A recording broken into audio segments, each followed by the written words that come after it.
Ladies and gentlemen, welcome to the Best Ball Bash. The time has come. Every single Wednesday this summer, we are throwing a party, the Best Ball Bash, where one of you guys in the chat who use the hashtag join the bash will win a spot to come on and draft a BBM team with me. And then immediately following, we'll have the randomizer draft at 2 p.m. Eastern. Today, our guest is, of course, none other than Ian Hartitz. But it is time to get into the drawing for the bash. So as I see some of you have already figured out, it is time to use the hashtag join the bash in the chat. It really is as simple as being a YouTube member, use that hashtag. And I'm going to give it maybe a couple minutes here. Want to reward those of you who showed up on time, who showed up early. And right now it looks like you'll have a 1 in 8 chance to come draft with me. Pretty good odds there. So yes, it will be fun. And all I ask, as I mentioned in the intro video, I just ask that you have a workable internet connection, a passable camera, a passable microphone, no wearing balaclavas on this show, no voice decoders, nothing of that sort. I just want to get to know some of you guys and draft a BBM team. And I'm going to even let you make the picks. You know that? I'm not going to, Davis Maddock you and just strong arm you into my takes. So it is going to be very fun here. Guillerme says, I hope I don't win it today. I'm at freaking work. Please don't enter the drawing if you can't participate. We will be doing the show every Wednesday all summer at 1 p.m. Eastern. I do realize this is during work hours. I do realize that people have lives, they have jobs, and that this is maybe not the ideal time. So I appreciate those of you carving out the schedule or trying to juggle multiple things. But if you can't participate today, do not enter the contest. I need someone to be able to come on here today and draft with me. We got my guy Nez in here flexing the 45 months. Who else up joining the bash right now? David Kitchen, some of us have to work. Kitchen, yeah, you're not the one who can be saying that comment there. We got Ben here taking a 45-minute sabbatical in the big stall to draft a BBM on stream. I will say that is allowed. If you're somewhere where you need to use your phone as the camera, that's completely fine. As long as your audio and there's not, crazy noises going on, I will walk you through the draft board. I'm very amenable to that here. Let's see. We got more entries coming in, up to 18 users here, 1 in 18 chance as of right now. Oh man. And then look at my guy. This is fine. Gifting memberships. I don't even know how this works, because generally the way the gifted memberships work is if whoever's in the chat receives a message, but I've gated the chat for this stream to exclusively YouTube members, because that's the way I have to make sure that only members are getting into the contest drawing. So I'm not even sure how these get doled out. Maybe Mo just got one there. I can't tell. But I appreciate all of you guys. I should also mention, there's different membership tiers on the channel. I, of course, do the weekly After Dark shows, bring on guests from around the industry, talk shop. We talk about best ball, DFS, life, content, media, whatever is on our minds. That is with the Best Ball Value Hounds tier. But any membership on the channel can get you access to these drafts. If that's the only thing you care about, you can just become a randomizer member, which will also get you access to draft in the randomizer drafts later today. It unlocks a channel in the Discord, all of that good stuff. All right. Dat Mavis is 4 minutes from home. I could accommodate that here. We are going to do this in less than a minute. I'm going to spin the wheel here at 1:05 p.m. That gives us 5 minutes to get entries in. We're up to 20 entries here. Excited. When you throw out an idea like this, you never know what's going to happen, right? I don't know if one person was going to want to draft, if 100 people were going to want to draft. I didn't know if anyone was going to be around. So yes, I like that I get this nervous pit in my stomach about a show. It's a place I enjoy being. It takes me back. It was when I used to do a bunch of improv before every single show. I would get that pit in my stomach of anything could happen. You could bomb. It could be an incredible show. It could be awful. And I kind of have that feeling right now for this show, which makes it very exciting for me here. Ben says, I keep getting gifted Davis memberships when I'm not in stream. Okay, there you go. There you go. Tyler says, I think anyone that's ever been in your chat is eligible to get a gifted membership. Okay, interesting. I was not sure how that worked there. Thank you here, Philly Phantom. Nice job on the Bucks challenge. If you guys don't know what Philly is referring to, on the Deposit Kingdom channel this week, just yesterday, posted a video where my editor Buck gave me an insane challenge for a draft. I couldn't draft anyone from my top exposures list. I had to take 3 Bucks players ahead of ADP. And I had to do a very specific structure that limited which positions I could take at certain junctures of the draft. That's all I'll say for now, but you can watch that video on the Deposit Kingdom channel. That was a fun one. All right. I think we need to get down to business. It's time to spin our wheel here. 23 of you have entered.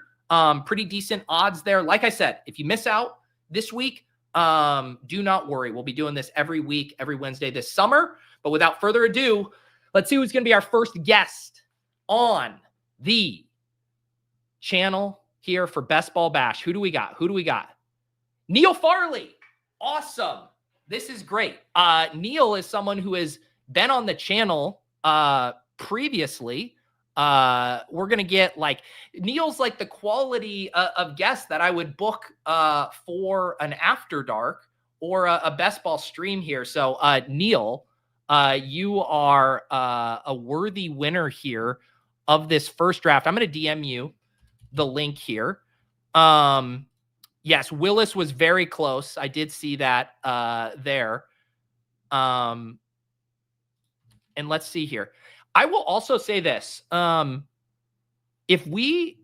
a chance, I don't want to cash any checks or write any checks that I can't cash, but there's a small chance we could maybe get 2 drafts in and do another one. I don't want to promise that right now, but we can do the 20-second drafts and see if we might be able to sneak in another one. I just have to make sure that we're good to go for Ian at 2 p.m. So you got some, moving pieces here. All right. I sent Neil a link, so hopefully we can get Neil on here in 1 second.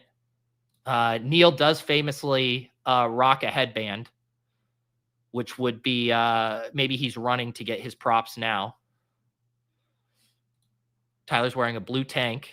Ooh, blue and red. The freeze rug pull on Willis. Hey, look, I'm not the one pressing pause on here. Take it up with StreamYard.com.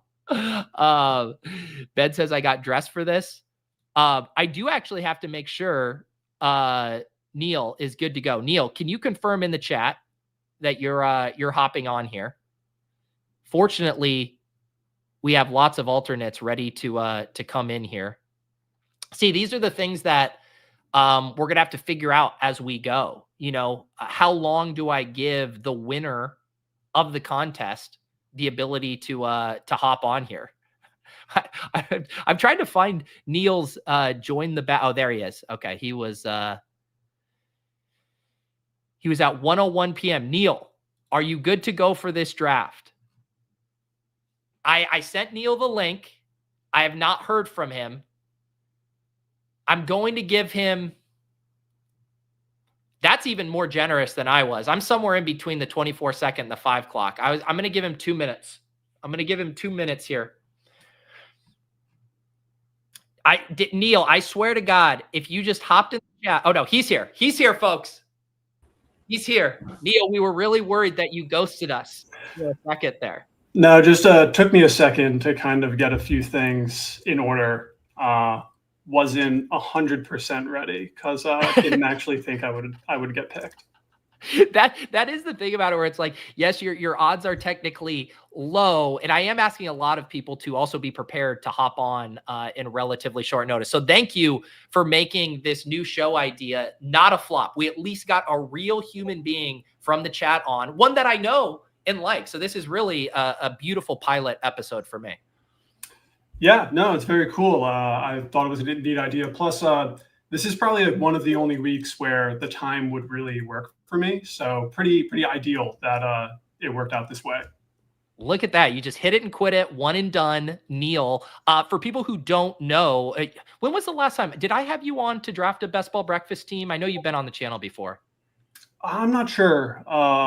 I don't know if I was on last summer or if it would have been before that. But I've done some streams with like Neil Orfield and stuff last year as well. So I post some data things on Twitter from time to time. Yeah, so that's like maybe what people would know me from, but I haven't necessarily been like the most engaging for a while. I know you're also a big Underdog Cardio Club guy there. But yeah, before we hop into draft, since we do have a little bit of time here, what kind of data stuff have you been messing around with here as far as best ball stuff?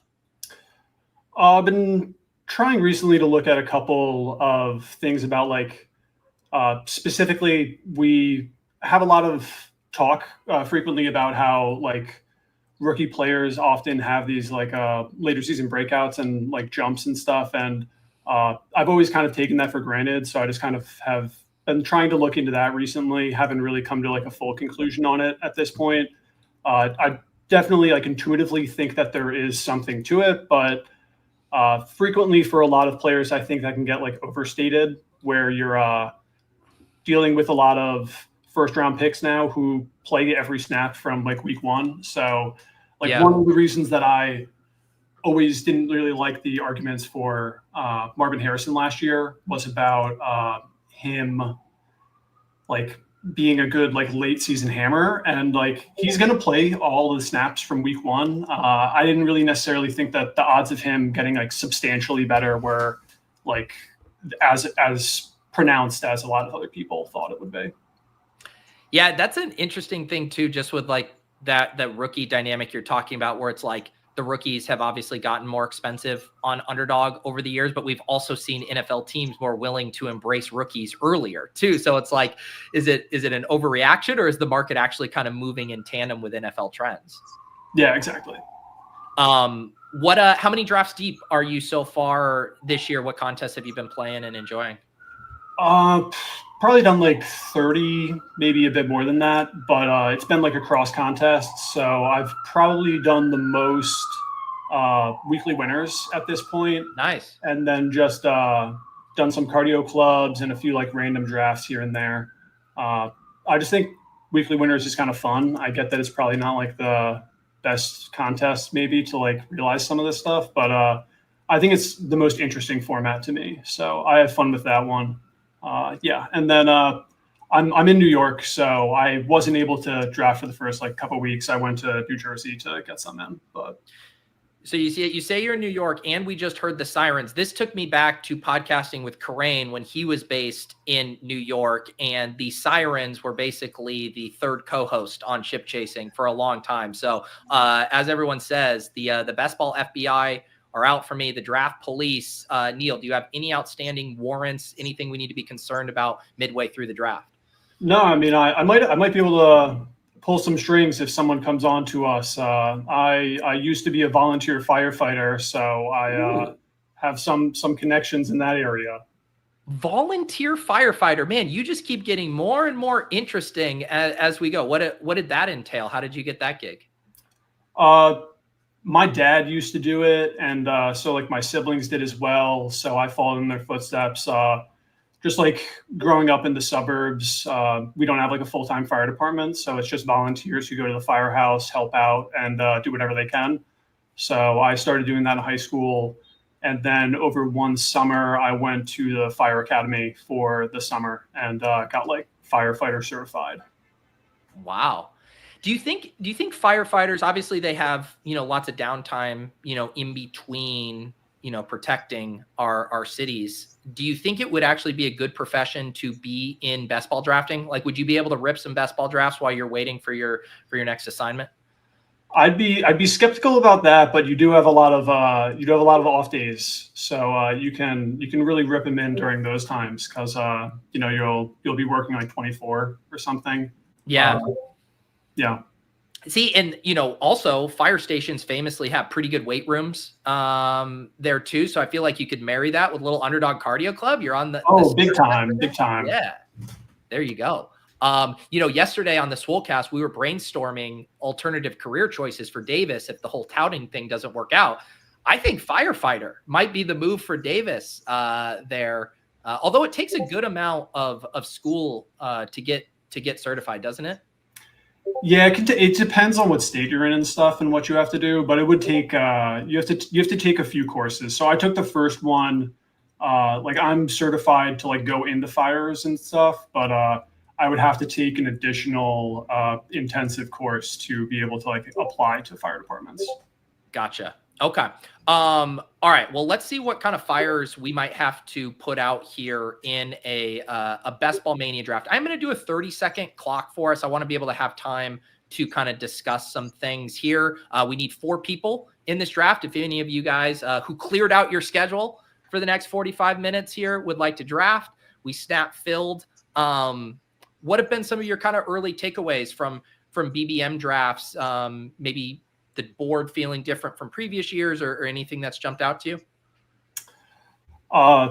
Like I said, I mean, I feel like I've done more of the weekly winner stuff. So like, that's Okay. probably what I'm like more have like a feel for exactly. Yeah. But I don't know. I think a few of the elite quarterbacks are like very nice prices.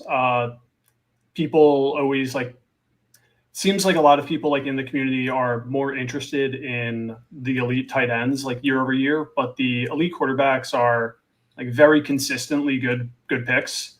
I do like have struggles just with like some of the ones that we have at this point and like the stacking. I think like that can be difficult. Mm-hmm. Yeah, but I'm trying to focus more on like just getting larger stacks and not like pushing quarterback as much, because I feel like especially once you get to like say round 10 or something and you're thinking about like how you can push Tua around to like 11 or something like that, the marginal value that you're gaining at that point compared to potentially losing out on that stack is just like not worth it in my book. So I actually like reach on quarterbacks probably more than I try to get them past ADP. It's a good no, and definitely you can get tricked, I think, with that dynamic more easily this year than in years past, where you get to that, point 100 in a draft and you see all those quarterbacks and you're like, I got 3 of these guys that would be perfect stacks. I can just wait. And then you'll see the run on them and you can go from having a plethora of options to now being forced to build out a backdoor stack very quickly. So I do like that, especially because where a lot of those quarterbacks are falling around like 120 to 140 ADP, that's also where the ADP ceases to matter as much anyway. So your opportunity cost in reaching there doesn't seem that big. Yeah, I will go like further than a lot of like more common models that people have out there for like draft capital. I think it falls off like before some of the stuff that like ETR has. Like I think it's once you're getting around like 12, 13 plus, it's like it doesn't matter at all. Like there's simply no real reason to try and like wait on getting a tight end that you have stacked with your quarterback or anything. Like the quality of player that you're getting at another position, like there's no real difference. Just get the guy that makes sense for your team. For sure. All right, we're about to pick at 1-9. I don't have any ranks in here. We're just off ADP. If you do have ranks you'd like me to load in, we can, or we can just raw dog it here off of ADP. I'm mainly just an ADP guy. So yeah, I would probably go with Puka. Yeah. Puka here falls because we see Neighbors and Nico both go ahead of him, which is a little unusual. So getting Puka at 1-9 already, wearing my Value Hound tank top, and we get a little Puka here. So nice start to our draft. Yeah. Plus, people love to talk about differentiating, which I don't necessarily think is as valuable as others, but the best way to differentiate is just to get ADP values, because how is someone going to try and replicate that? Like you can't, which is the whole point. I know that is a funny thing. Like if you come up with a trendy, like I'm pulling Bucky Irving up to the 1-2 turn, like I did in my challenge video. It's like, well, everyone could replicate that very easily if they want. Whereas if it's Puka and say whatever ADP value we get here, it's going to be very hard to get Puka with, any of these 3 or 4 players that we're going to probably pair him with. Yeah, exactly.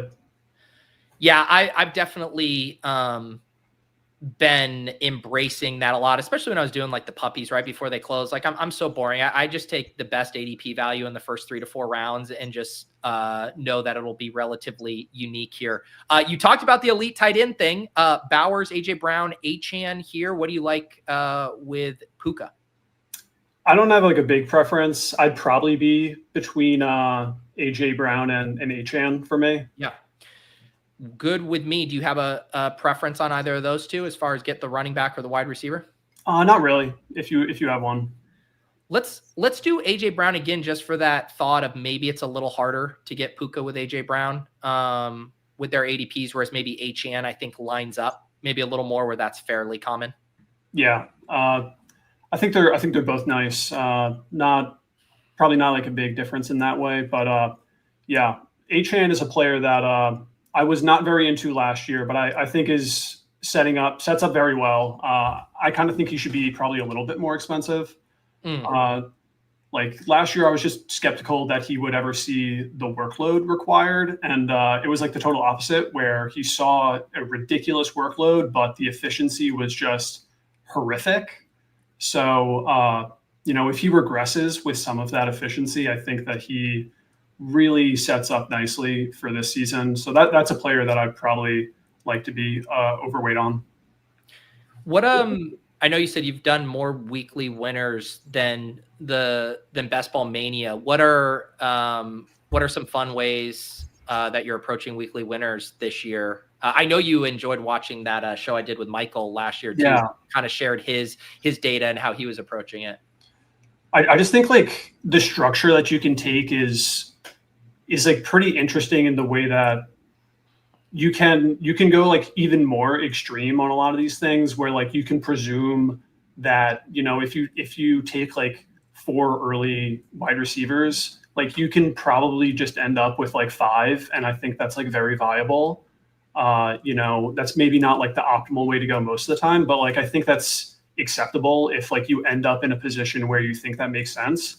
Like it just allows you to kind of explore different structures to like even further extents than I think are really like all that viable in other formats. So like really, really leaning into the picks that you make, because like, your first round pick is probably going to be in your lineup if you're hitting like a top 100 lineup, probably like over 90, like maybe 90% of the time. Your second round pick's probably in there like 75% of the time. I can't really remember like the numbers, but it's, it's something like that where like you really have to hit like early, because the odds that someone else is going to provide like a lot of points above replacement for that week is obviously substantial, because like these are the guys that we know are super strong. So you really want to lean into like those guys being correct. It puts you in a weird position with like the quarterbacks, because the quarterbacks go in like the middle of the second round. So if you want to have like any exposure to like Lamar or something, like he might go 18th or 19th in like a lot of drafts, which that's probably a little bit much for me, but I can like understand the reasoning for it. And I do think it's interesting because like we talk so much about how like this ends up being a weekly game at the end. Like, sure, you have to advance, but then it becomes like a single week tournament over week. And I'll pick that up in a second. Yeah, no, I definitely want to return to it. It's interesting. Devontae, if you want to double up on Rams, or Kyron to double up on Rams, Allen, Lamar, Brees, Worthy, Tet, what do you like? I don't really like love this spot, but I do like Adams. I like Adams too. And, if the room's going to give it to us at a nice cost there, Puka and Adams both past ADP, let's set up that Matt Stafford double and hope that there's no Gilbert Arenases in our room who want to take him unstacked, 30 picks ahead of ADP. Yeah. I mean, gotta watch out for that always. Let's make this pick. And then, I had another follow up on that weekly winners conversation here. So we start Puka Nacua, AJ Brown, Devontae Adams. I'm of course here with Neil Farley, our first winner here on the channel for the Best Ball Bash. I know a few people were rolling in late here. Greg became a member. Like I said, we'll be here again next week, 1 p.m. Eastern. Just get your name in the chat and you can be doing what Neil's doing here. Josh Allen, James Cook, Jaden Daniels, Travis Hunter. Are we going to steer away from wide receiver here? This is where like I really don't care for any of the players all that much. I don't know if you have a preference. I'd maybe just take like Hunter for fun. Okay.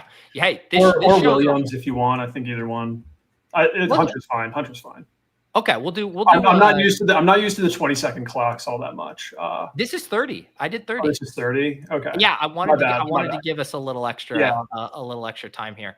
No, and I think I mean Hunter's if you're going to do the wide receiver heavy start, and we know what we're going to get from Puka, AJ Brown, and Devontae, might as well take a pretty big swing there with our 4th round pick. So I agree. It is very fun. And I should mention too, yesterday on ADP chasing, there's a pretty good debate between the fellas about Travis Hunter, and Jacob Sanderson was making the bull case for having, upward of 35% Travis Hunter and BBM this year. So if you guys missed that and need more Travis Hunter propaganda in your life, that's the way to go.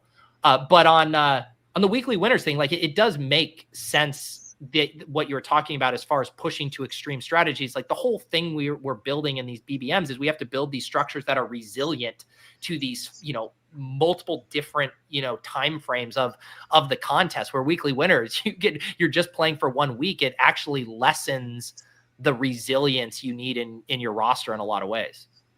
Yeah, I do just think like it's interesting though, because like we know the quarterbacks, like the elite quarterbacks often end up being good picks for like season long.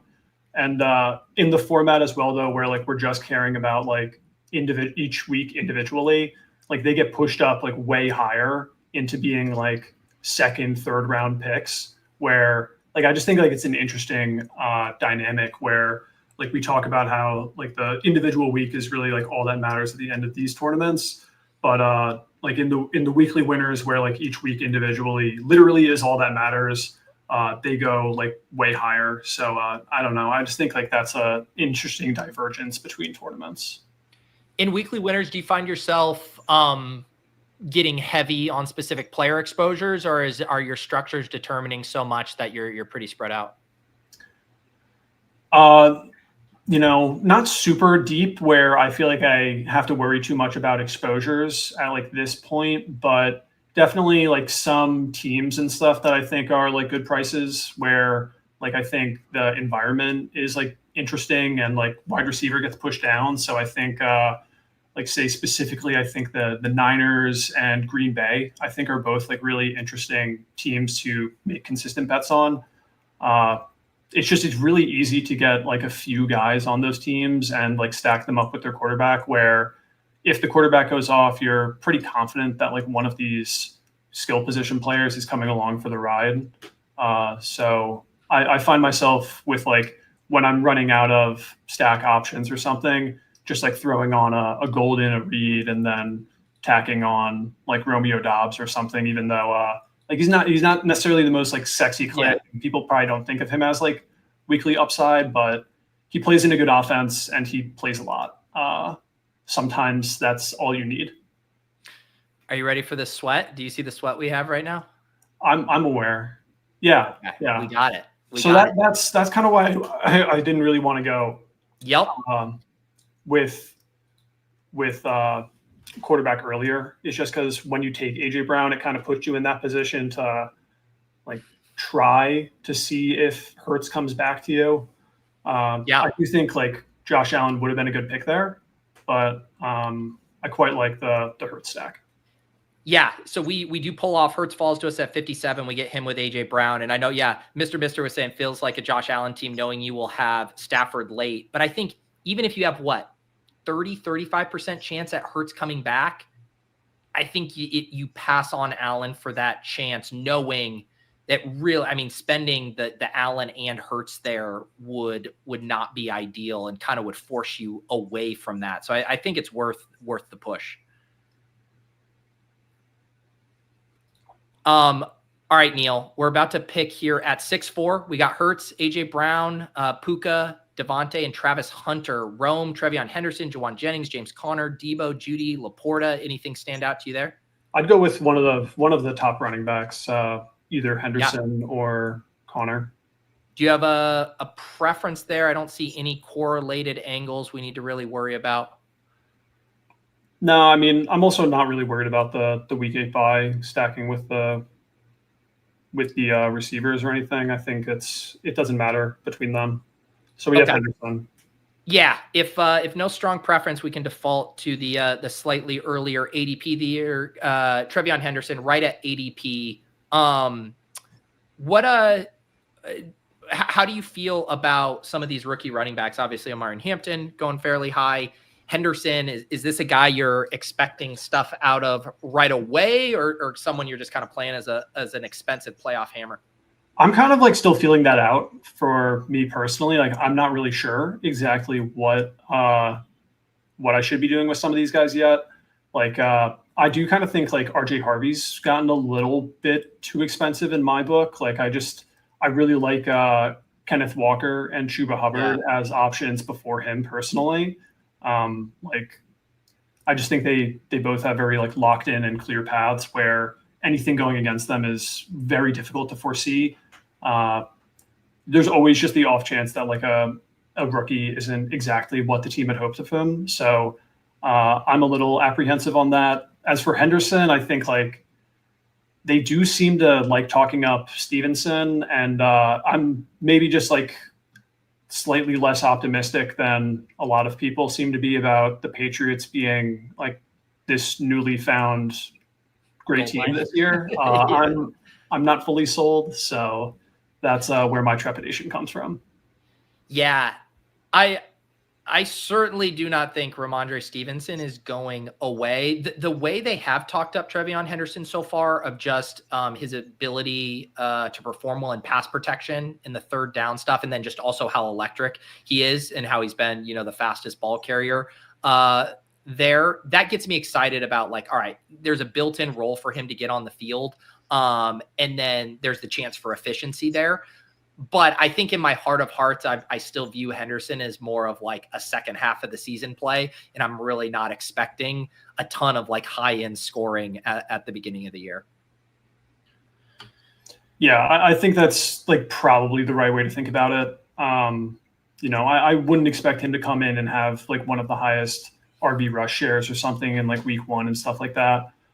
So he's not someone that I'm really like pushing up in weekly winners, but he is someone that I'm interested in getting exposure to in a season-long contest. And the weekly winners thing is always so fascinating with the rookies, because you kind of just like have to make kind of a thematic decision in your drafts of like, am I going to be back trying to win in the back half with these rookies? Or if I'm trying to win at the front half, then all of a sudden a Henderson ADP starts to look way overpriced for your specific goal in that weekly winners draft. Yeah. So I mean, largely, I agree. I do think like what I was trying to mention that I was like looking at in the beginning of the stream about like early round rookies maybe seeing the full snap share right away. So like their prospects not being like as deflated as other rookies initially.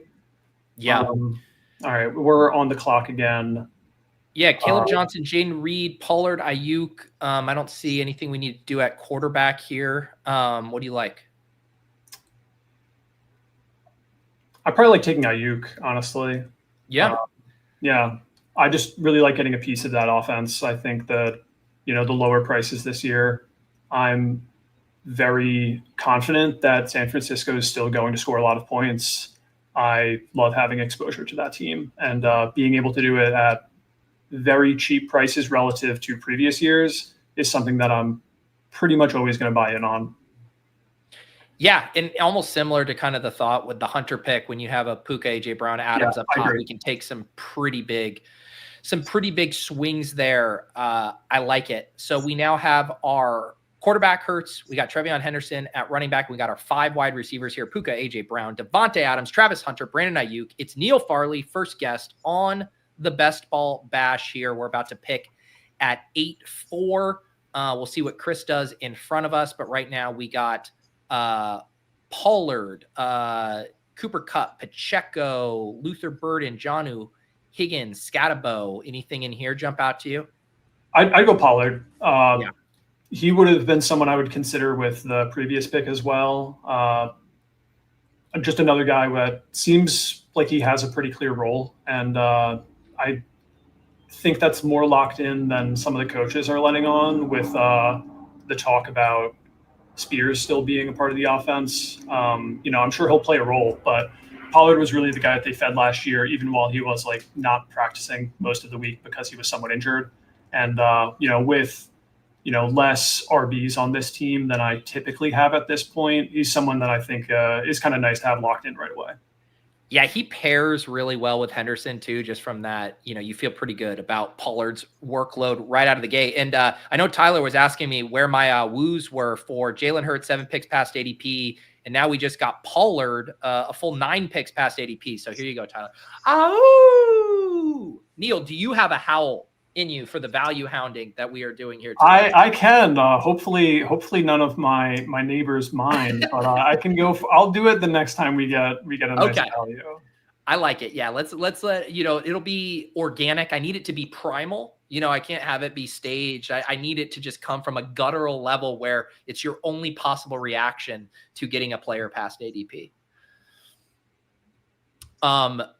Yeah, I like the Pollard pick there is really nice. And you can, the running backs, fall off a pretty big cliff here as far as kind of like what you're getting. Obviously there's picks you like. So being able to get Pollard there in a range where we're normally looking at more of a Pacheco or Jordan Mason, Scatabo type feels like a pretty nice win there. Yeah, to me, that's kind of like a meaningful drop off in like both receiver and running back, like in that sort of range. This is sort of like where you get into the area of like the last sort of running backs that you're confident have at least some sort of locked in role before you get to a point where you're really just taking more like pure handcuff or like dart throw sort of stuff. Yeah, I know. And that's that's why those builds, it was what I had for the challenge video where Buck had me take only running backs and wide receivers through the first 10 rounds. It's like, those are actually kind of the comfiest builds, because the wide receivers and running backs you're having to take, after pick 120 or whatever, they start to feel pretty gross. Let's see here. We got Cooper Kupp sliding a good bit in this draft. Brock Purdy is on the board. Obviously, we have the Matthew Stafford thing in our back pocket if we want to play for that as our QB2. The tight ends in this range have kind of gotten wiped out with Kelsey and Mark Andrews going. So you got Kupp falling, Scatabo, Tyrone Tracy, Jalen Warren. What do you think is our play here? I'm very conflicted on like which New York running back, but I would probably take one of them. Yeah. I've been conflicted on it too. I've been more of a Scatabo guy, but I'm certainly open to a Tracy selection here if that's your lean. Yeah, sure. Let's go with that then. Go with Tracy or Scatabo? Yeah, Tracy's good. Okay, cool. Yeah, I've been mixing it up. Scatabo is on one of my most drafted running backs for in that challenge. I was not allowed to draft him and actually got a Tracy share there. Definitely feels like a backfield that you kind of want to split your exposures to ultimately. Maybe in that spot we should lean with Scatabo just because he was the ADP faller. Maybe you just didn't feel comfortable letting out an Awu there. Oh yeah, that was it. I'm anti ADP value at this point. We're reaching for every pick. Yeah, exactly. How do you play these? How do you like to play these spots with, say, like a falling Brock Purdy here? As far as we're probably done at quarterback if you do that, but then you box yourself out. I guess you could still totally take Stafford there, but how do you think about the quarterback capital spend? With the early Hurts, that does really push me away from going for Purdy. Like, if Purdy fell to our next pick, then I think it's like a slam dunk. But at this point, I'm not necessarily like feeling that excited about it that I would have to take him. Yeah. So let's see. Can you scroll to our wide receivers for a second? Yes. Puka, AJ Brown, Devontae, Hunter, and Ayuk. Okay. Let's take ETN. Okay, sweet. Yeah, I didn't know if you were maybe eyeing some Keon Coleman week 17 correlation there opposite the Philly stack, but the ETN is a fun conversation too. Yeah, another player that I kind of have no clue what to make of at this point, but going along with Hunter kind of builds up more of a stack if we also wanted Lawrence at some point. Plus, I do think like there's a pretty realistic chance that he is their running back one. Tootin wasn't like a super early pick, and I don't know. I think it's an interesting offense and scheme to sort of be invested in. So someone that I at least want to take chances on, not someone that I'm looking to get like massive exposure to, but someone that I'll probably be at least around the field on. Yeah, I definitely have a little bit more Tootin so far, but I'm going to be pretty agnostic, at least with ETN and Tootin. I haven't become a Bigsby guy yet. Bigsby, this backfield, the comp I keep using is that Dolphins year where they had Achane come in, and then you had Mostert, and then in my mind, the Bigsby is like the Jeff Wilson in that scenario. Whereas I could see both ETN and Tootin basically paying off their costs if this offense takes the lead. But I want to be taking stabs on both of these guys, so I like that selection there. Yeah, that was a fun year. I had so much Mostert. He was my most drafted running back. Yeah, that was those guys were just absolute smashes. And we had, I always remember because we had some other ambiguous backfields that year. We had the it was the Bears backfield. It was like the Deontay Foreman. Who are the other two? The chat can remind me. But yeah, they don't come. Would have been Herbert. Herbert would have been there. Khalil Herbert. And was it Roshan was the rookie? Yeah, I guess. I think so. Yeah. The 30% Jeff Wilson, that was the issue. It was a little bit of a trap because Jeff Wilson was the cheapest, which is why the Bigsby comp is good too, where it's like, if there's ambiguity, just take the cheapest of the three. But when they're all going outside, pick 100, I think you can take stabs on them. All right, let's recap the team so far. We've caught up on running back after a bit of a zero RB start there. We got Jalen Hurts at quarterback, TreVeyon Henderson, Tony Pollard, Tyrone Tracy, Travis Etienne. Our wide receivers, Puka, AJ Brown, Devontae, Travis Hunter, Brandon Ayuk. So we are in good shape here, setting up to be probably a 3 tight end build, but otherwise should be pretty straightforward. Yeah, I normally prefer the 3 tight end builds, especially late. It just seems like these are guys that you're pretty confident you're going to be getting some usage from. So I kind of like wrapping up with that. Yeah. Okay. Sharb's big faller, Besh, Ramondre, Njoku, Kraft, Spears. I think we should probably just go with Charbonnet. What about you? Yeah, me too. Little week 16 correlation there opposite our Los Angeles stuff. But yeah, I like Sharbs in a vacuum. And now we were talking about that cliff at running back. We kind of are outside of that via ADP, yet Sharbs, someone who traditionally goes much higher, feel pretty good about his role and who he is as far as like a contingent pick. So I really like that selection for us. Yeah. Plus, I mean, with it being a faller, you're going to get a, ow. There it is. There it is. It was guttural. He owed us. He did it. Clip it. Clip it. We got the howl. Yeah, this set up nice too because the tight ends have really been hanging on the board here. We do see Njoku finally go at 131, and a couple of those other running backs, Ramondre and Spears, we've already taken our bet on the other side of the backfield. Not that you should always rule those out, but at least ahead of ADP, those guys didn't seem to make a ton of sense for us. What do you think? Do you think we lock up Goddard here with Hurts? Yeah, for me, I would go Goddard. If I wasn't thinking about the stack, I might still even go Goddard. Just he seems very cheap, given that he's probably almost certainly sticking around there, and like they don't have a third option in the passing game other than him. So yeah, I think that one's pretty easy. I agree. We need a tight end. We got Jalen Hurts. He's the third best available by tight end, Kraft, Kincaid, Goddard, but the perfect spot to use correlation as the tiebreaker there. And this is why I love Zach, because I've actually been meaning, like at the top of the show, I was like, shit, I don't have an intro for Best Ball Bash. I just have the intro for Randomizer. And now Zach is here knowing we got to get an intro going. So thank you, Zach. And congratulations, Neil. Your AU will be featured in a Best Ball Bash intro. If I knew that, I might have gone harder on it. Hang on. Then I might have risked annoying any neighbors that are still around here during the day. Okay, well, how about this? What if I got a slightly bigger view for you? I can give Zach a little bit more to work with. Pretend like this just happened. Zach Charbonnet, ADP of 114.6. We just got him at 129, Neil. Are you serious? Yeah. Oh! There you go. And scene. See, now we're good, Zach. You got the goods there. You got the goods. All right, 1551. Build here in very good shape. Henderson, Pollard, Tracy, Etienne, Charbonnet, Puka, AJ Brown, Adams, Hunter, Ayuk.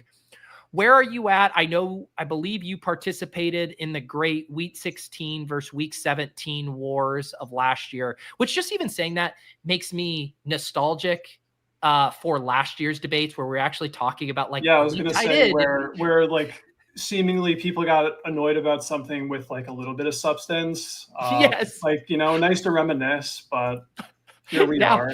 Now we debate things that are much, much more dumb than that. But yeah, where are you at? Obviously with this year's structure, relatively similar to last year, but on correlation, are you correlation pilled?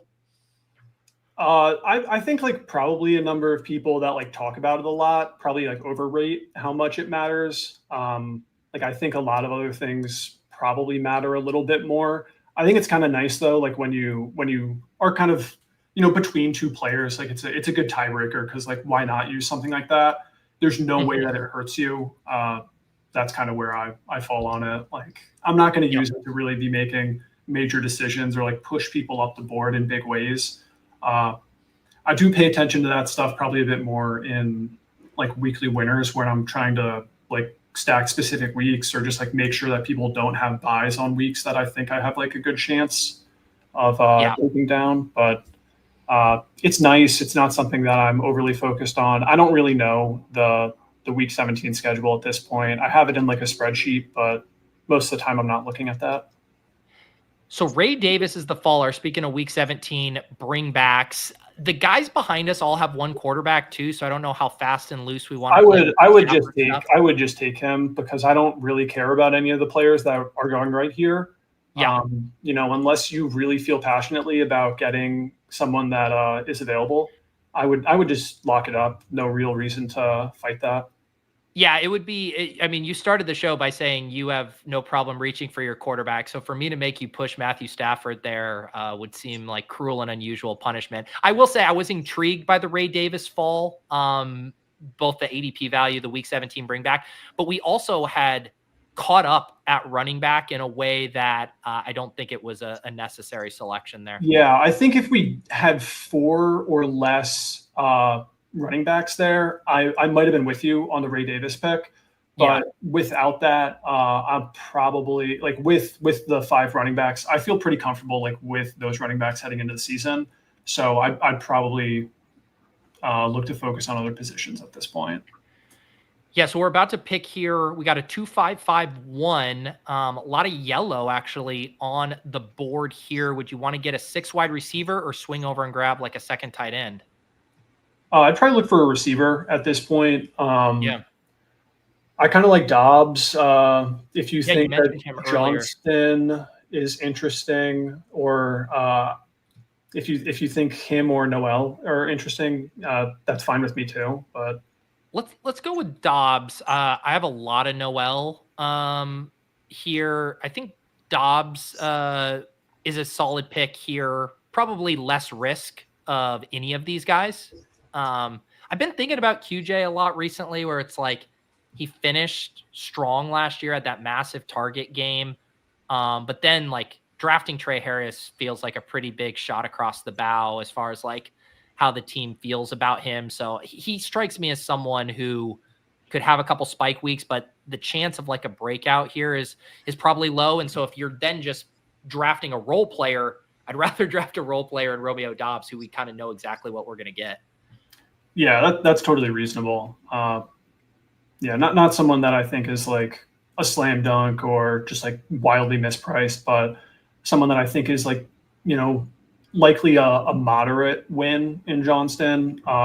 Highly unlikely that he really ever returns you anything where you're like running home to, tell everyone about it because you're so pumped. But yeah, so we're at a 2.561. Definitely seems like we'll be taking 2 more tight ends. So that's kind of 2 of the picks. And then we have 2 other picks. One's probably a wide receiver to get to 7 wide receivers, and then probably a dealer's choice on that final pick. Yeah, I'd probably lean running back, I guess, Yeah. with this one. Yeah. Maybe that means we should have just pushed and taken the Ray Davis before, but to be honest, I don't think I'm going to regret it all that much, so I'll be okay. Hopefully you don't mind. But No, not at all. I also think I always like if you can get a backup running back with your main stack. So Will Shipley is kind of an interesting target on a Hurts team, and then with the same logic, there's both the Rams backup running backs who I think could make sense on this team. If you have a Quorum or Hunter preference, I think either of those would be a great 6th running back. So yeah, I think I'm with you. This is still a pretty true 0 RB build. We talked about Henderson probably starting slow, so getting a 6th there I think makes sense. Let's see here. Yeah. Oh, I was going to ask you, what is so as a big Underdog Cardio Club guy, what is your what is your process? Because I think a lot of people who haven't done it before. Like if you're actually out running like you are, I mean, do you stop when you make the pick? Do you slow down to a light jog? Are you starring in advance so you don't have to slow down? What is your strategy for Underdog Cardio Club drafts? Normally, like I'll kind of get an idea of like when I have a pretty good idea of like when I'm going to be up next. So I'll look like a few picks ahead and just sort of get an idea of who's around, maybe star a couple of people at that point. But I don't really like to slow down or anything because nice. To be honest, it's like I enjoy the BBM teams and like it's fun to do them, but I don't really think that I have a real chance of like winning anything in BBM. So it's more just like for fun to do those ones. And it's more about like getting out and doing the running in my book. It's something in the past that I think has kind of like helped motivate me when I wasn't running at certain points to say like, all right, I'll only draft a team. Like if I go out and like run or do a walk or something like that. Yeah. All right, we are on the clock. Both McMillan and Noel have fallen like a full 20 picks past ADP here. We're also still in the market for a tight end. What do you think we do? I'd probably lean just towards taking one of those receivers. I'd maybe lean Noel. Yeah. What about you? I mean, like I said, Noel, I believe, is my most drafted wide receiver. Oh, okay. Well, that makes it pretty easy then. All right. I'm trying to, take my foot off the brake, but if we're going to get him at pick 177 here, a 3rd round wide receiver, I'll take that there. And now we're up to 7 wide receivers, probably done at wideout. Puka, AJ Brown, Devontae, Travis Hunter, Ayuk, Dobbs, Noel. That's a nice room right there. And dare I say, can we get one together, Neil? They've got okay. Yeah, let's do it. Hang on. The intro to this show is just going to be us doing howls, but I think it'll be great. All right. On the count of 3. 1, 2, 3. Oh! There we go. Zach, I'm making your job so easy here with this intro video. All right. About to pick at 16-4. We know we want to grab a couple of tight ends here. I really like Schultz. I really like Schultz. Let the record show, Neil. I want everyone to know I have gotten trolled that I love Dalton Schultz. Oh, really? Say that I love Dalton Schultz too much, that I'm obsessed with him because they've seen me draft him like 3 times, and now they say I'm obsessed. And I want the record to show it was Neil's idea to take Dalton Schultz here. Well, Pete, it's going to be kind of embarrassing when I show the private chat that you said pick Schultz. I did say there is only. I'm kicking you off the stream. You better take him. That's right. I will say normally when I do Schultz, it is with CJ Stroud, but the fact that we grabbed Jalen Noel there cheap and got Schultz, I like that. And I guess the other guy, the top by Q would have been Mason Taylor, would have given us a little, week 17, Oppo Henderson. How do you feel about him? I'm not super confident in like the passing game and what the usage is going to be for Taylor. That I'm not necessarily like going out of my way to get him, but I actually think that Schultz is like a really good bet.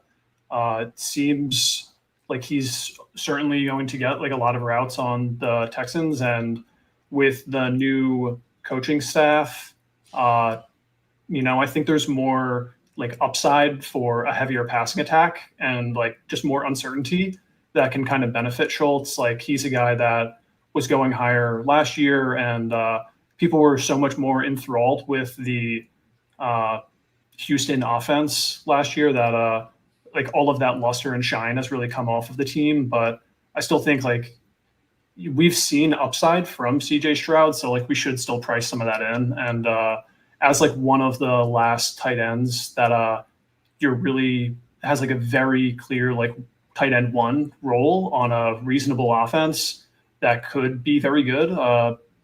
I think he's fairly mispriced. Like I think he's a very good pick. Yeah. Again, you heard Neil say it, not me. I think the way, I think all of us deep down, maybe we're breakout snobs, right? We want to hit a home run with these picks. And it's like, is Dalton Schultz going to have a full breakout where he's earning 8 targets a game? No. But neither is Cade Otton. And we've seen Cade Otton spike for big weeks. We know what his role is on the depth chart. We know he's going to be running routes.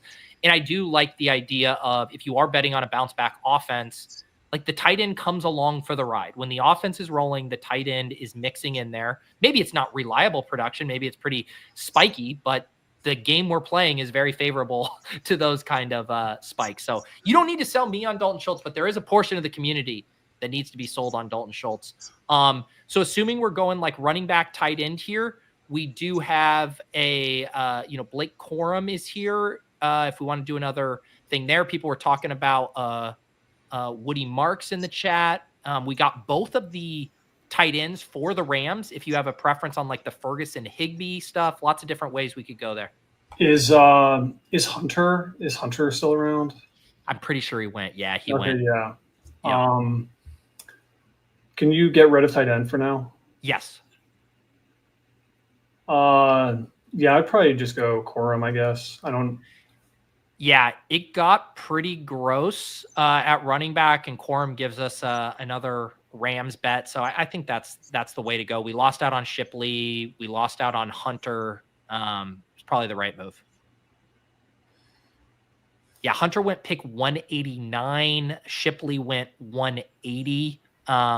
Maybe Shipley would have been a guy we would have otherwise considered if Knoll didn't fall that far, but we didn't even get that far.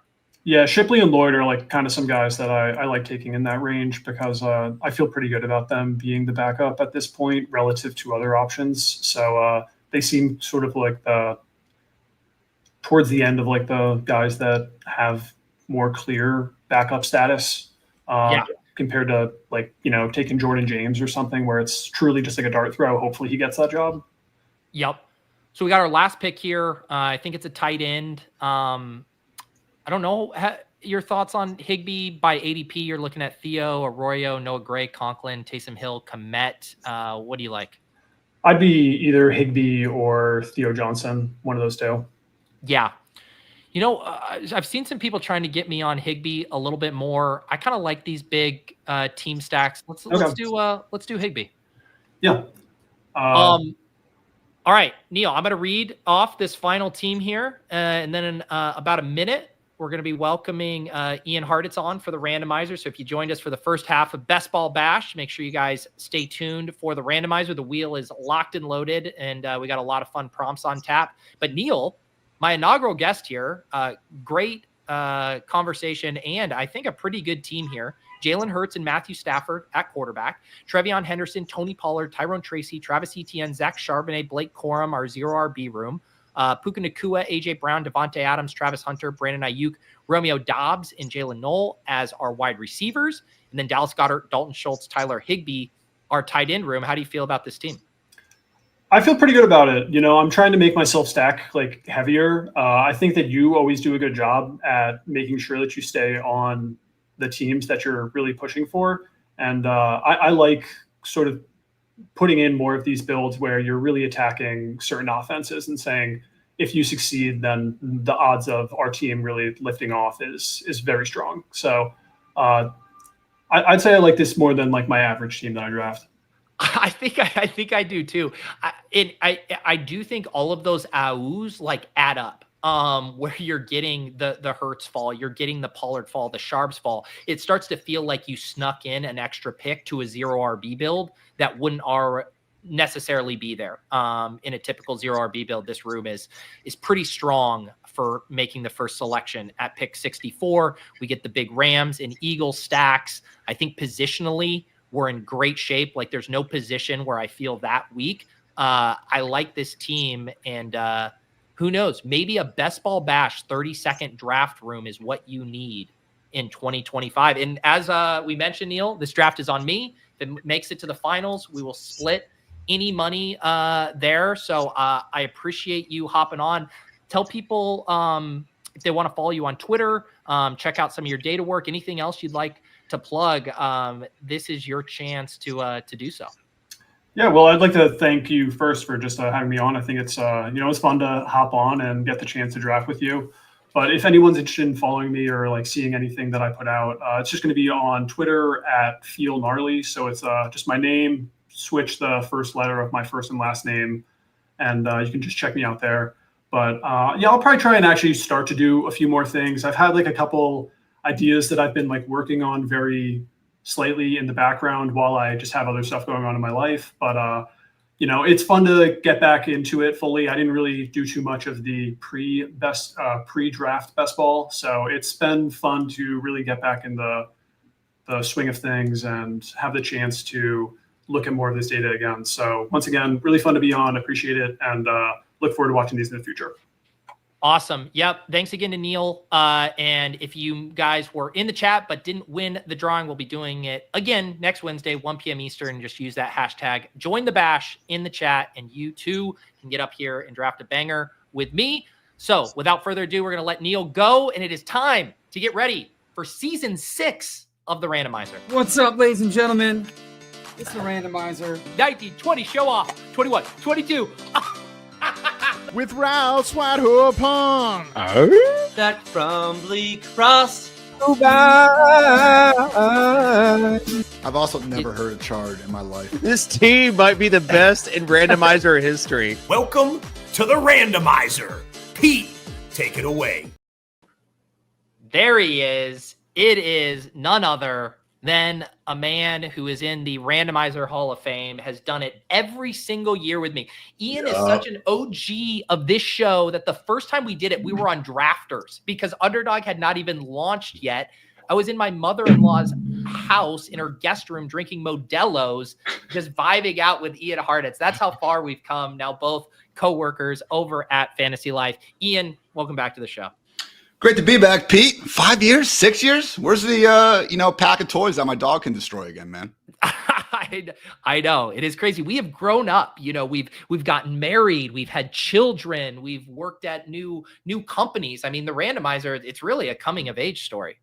Hey, man, I'll take it. Now I can afford this, Workaholics Bear hoodie. So life is going well, man. I like it. Have I seen you? What occasions do you normally bust this out for? I just bought it on Friday. My wife and I had our anniversary and we weren't really sure what to get each other. And I found this on Amazon and I was like, babe, this would be wonderful. And here we are, man. Life is good.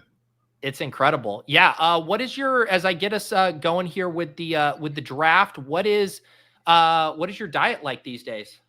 Dude, a little bit better. I've actually been doing trying to get stuff in the middle or like early in the day going. So I do that breakfast essential chocolate milk thing to trick myself into having vitamins. I got like the green super powder, and otherwise, man, grill, a lot of grilled chicken out here.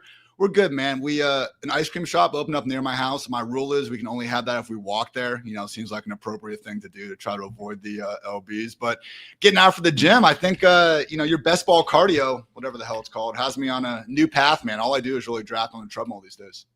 I love it. I love it. It is once you've unlocked that, it is fun. Like right before earlier today, I went out for a walk, drafted an Eliminator team. and it was great. I can't imagine, it's like I either need to be exercising or on stream. That's kind of my two modes for drafting these days. What other contests have you been drafting? Dude, mostly just the cheap ones, man. Because I was just thinking, man, I have the same thought in like the lottery too. It always kills me how people kind of go out there and like, oh, now that the Powerball is at 500 million, now that's life changing money. Now we have to actually get in this. Like, dude, if I won 10,000, that'd be so freaking hype. So yeah, 2 million would be cool, but let's just spam some of the $3 and $5. I'm like a Big Hair. Is that the guy in the best ball? I'm way too online to know this, but yeah, man. Just again, I do like the small ones. Shout out Underdog. Usually has a good selection. DraftKings as well, man. So still got a few BBMs in there. I'll try to get 20 or 25 entries in there, but yeah, give me the little guys. Love it. So speaking of, I need someone in the chat to help me out here. And so generally for these randomizer drafts, Ian, I create a private draft, right? Because we're gonna be doing crazy stuff. Of course. Right now, when I click private drafts on Underdog, I am getting this feature is temporarily disabled. Oh no. So if someone in the chat can just try to create one, like I'll even refund you if you want to do one and it doesn't fill or whatever, or you can just unreg. But can someone tell me if you are also getting this error message? I'll show you guys what I'm seeing here, because otherwise, Ian, we're going to do crazy shit in a contest. And just based on what the discourse has been in the Underdog community of late, I don't want to become our generation's Gilbert Arenas today in an important contest. So I'll show you what I'm seeing here. If I put us up here, let's go back to this, and I go to my 12-person. I do create a private draft. Yeah. Would you like to create a $3 private 12-person draft? Feature temporarily disabled. Ben says it's not there on mobile anymore. Can you not do private drafts anymore? And it's not on. Yeah, I forgot to even check mobile. All right, so let's do a schnauzer. So here's the thing. Like Mr. Big Hair, I have already maxed the schnauzer. Big same. But I really like the kind of stuff.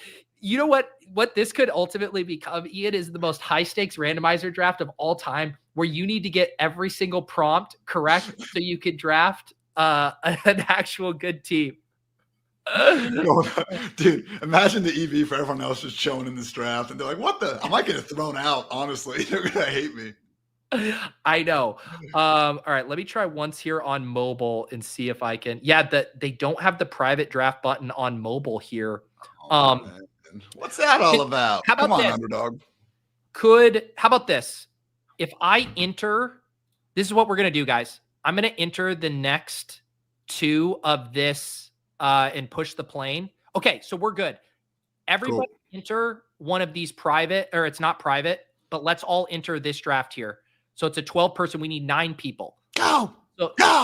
If you guys can just get in here, then it will just be a regular 12-person draft. We won't ruin the integrity of the browser here. And this will be our draft, since they're not letting me create a private draft right now. All right. Thank you for helping me troubleshoot that, guys. That sucks though. So we're not going to have the summer-long randomizer pool, or I guess we still could. You just take the point totals. Yes. Okay. Yeah, I'm gonna have to figure out how we're gonna do that. Probably just have to do it like this. All right, let me get my wheel of names up. I'm anchored here, ready to go. And let's see. I just have this sick feeling in my stomach, because like, how the hell are you supposed to prepare for this? And I'm used to, trying to be ready when I go on these sorts of things. So let's do it, man. Let's go. Yeah, let's go. We got the 1-3, which is kind of a difficult spot. We're off to the races. Season 6 of the randomizer. Ian Hartitz, round 1 pick. Let's get it rolling here. We got the Sheeeeesh prompt. Right. This is from our guy Nez Takes. Name 3 of the top 8 leaders in drops last season, or draft Allen Robinson. So I'm going to put Allen Robinson in the queue. Wrong, Green Bay. Dontavian Wicks and Jaden Reed are 2 of them. I think Allen Lazard got up there. I know MVS is up there in drop rate as well. I think those 3 should be it. Reed, Wicks, and Lazard. So Reed, correct. 9. Dontavian Wicks, correct. 9. Lazard doesn't have enough. I do not see. There's a 9 is the lowest. There's 5 players. Who are at 9. Neighbors, just out of pure volume, even though he catches everything. Neighbors. I get it. Neighbors is on there. Yes. That's a trick one, man. That's why, like, everyone was hating on Deontay Johnson for that, and obviously he's had his issues. But like Puka Nacua led the league in drops one year. Tends to happen when you get all those targets. So, okay, I am gonna go with Justin Jefferson. Just try to build things right for as long as we can here. There we go. Justin Jefferson on the squad here. Here, the other names for last year. Jerry Jeudy led the league, 13 drops. Amari Cooper with 12. Jeez. The former and current Browns receivers dropping the ball up there. And then all the guys with 9, Cortland Sutton, Jamar Chase, Breece Hall, Jaden Reed, Dontavian Wicks, Malik Neighbors. This stat is kind of like turnovers for like high usage guys in NBA, where it's like, who are just the studs who have the ball a bunch. But it is funny that like Jeudy and Amari are even ahead of like Chase, Neighbors, guys who just got absolutely peppered. Even interceptions for quarterbacks, man. Like last 2 years, it's Baker, Josh Allen, Mahomes. Like, again, it's one of these things where we pin it on some guys and not the others. That's right.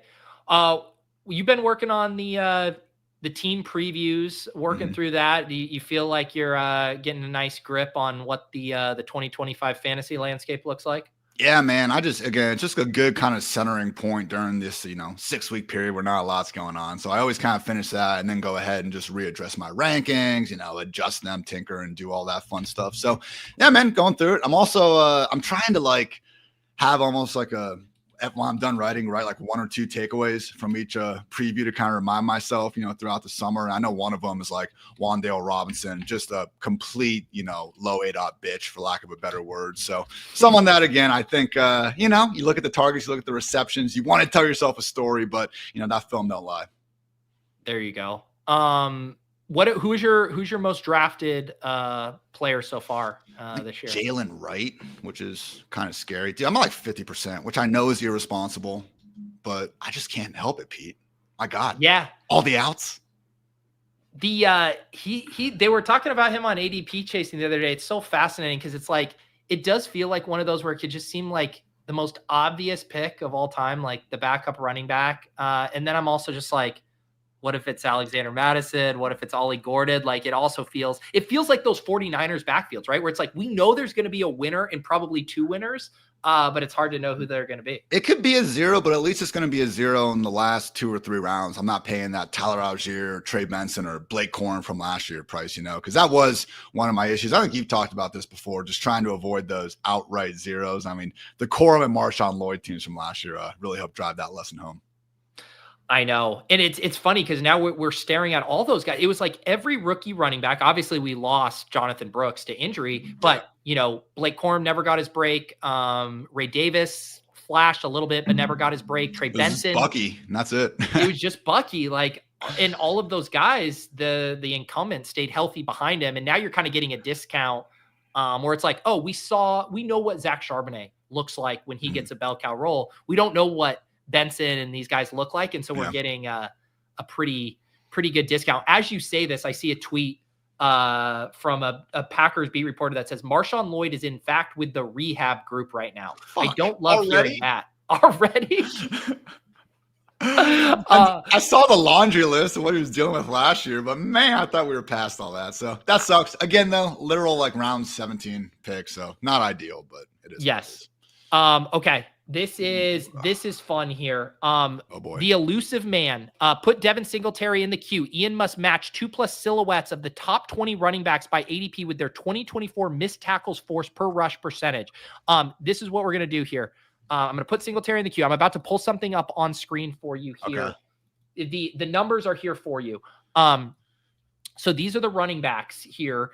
If you can see these guys. 12%, 23%, 40%. Well, that's Bijan at 40%. Bijan, you're saying 40%. What's your next one? It's just, I see his face, Yeah. Oh, wait. Are you saying no? They're not matched correctly. Kenneth Walker, you have to match them. All right. Kenneth Walker is the top one. He's at 40%. I know that. And then Bijan's 23. And I can't even tell who that is in the middle. Jonathan Taylor, 12. Yeah. Jonathan, okay. You got that right. 3 seconds. Who do you want? Taylor. Taylor. You got Jonathan Taylor on there. Okay. All right. Wow. Let's take the worst guy from the freaking spin. Dude, we're So at there the it turn. is. We're screwed. Yeah. Yeah, I got to spin again here. Oh, man.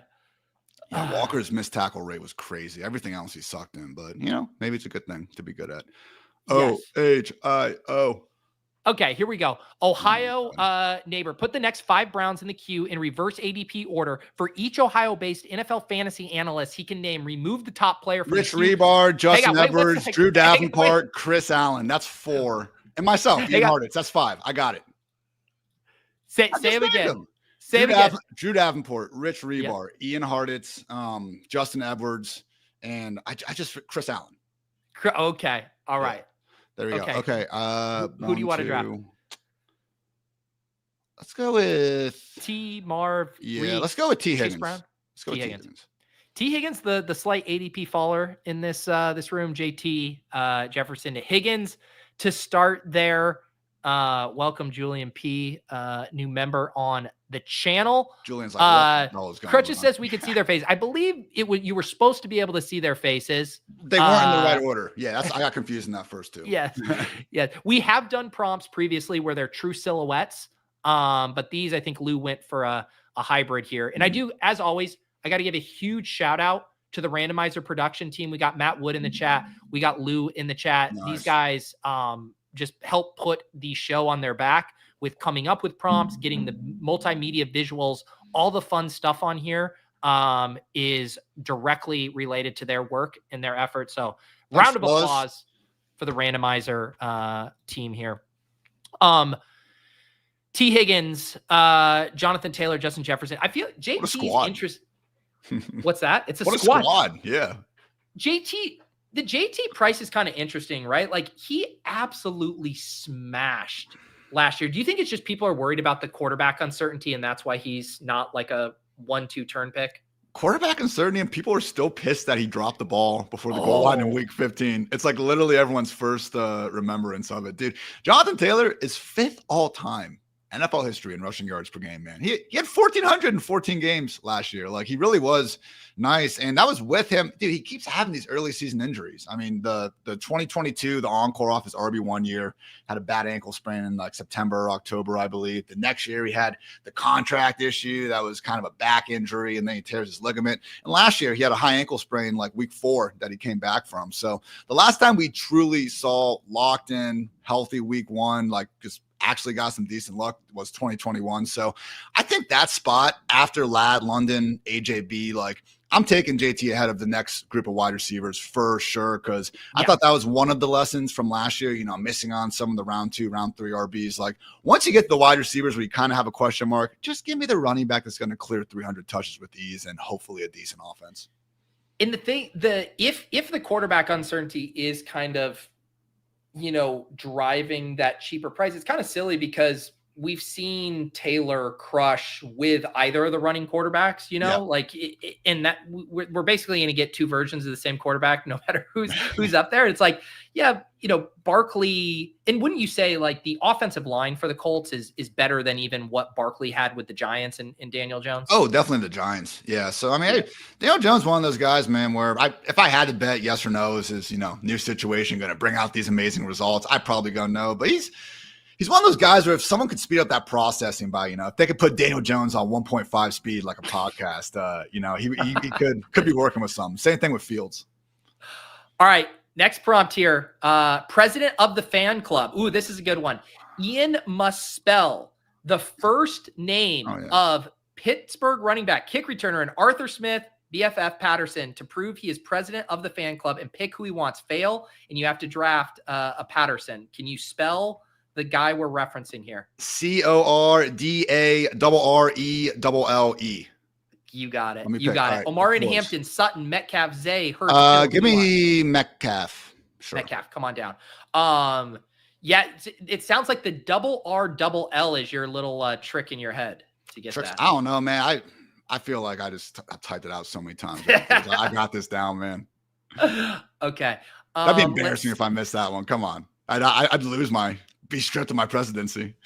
Okay, this is a fun one. The Ohio State University. Ian must give a reason why OSU alum are so picky about the definitive article in their school's name. If the chat agrees, draft whoever else draft an OSU alum. What's the story with the Ohio State? I think it goes back to the Oklahoma State, Oregon State, like having all these OSUs out there. So Ohio State added the to the specific name. Like it is the Ohio State University. It's not Ohio State University. It is the Ohio State University, the national champions in the class of college football. So that's why.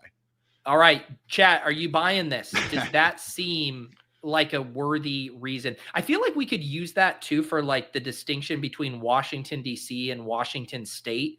Like, you know, with some of those sports, when I hear Washington, I need to know, is it the Washington or is it just Washington? I think it could be helpful there. I'm actually, a lot of people, oh, here we go. All right.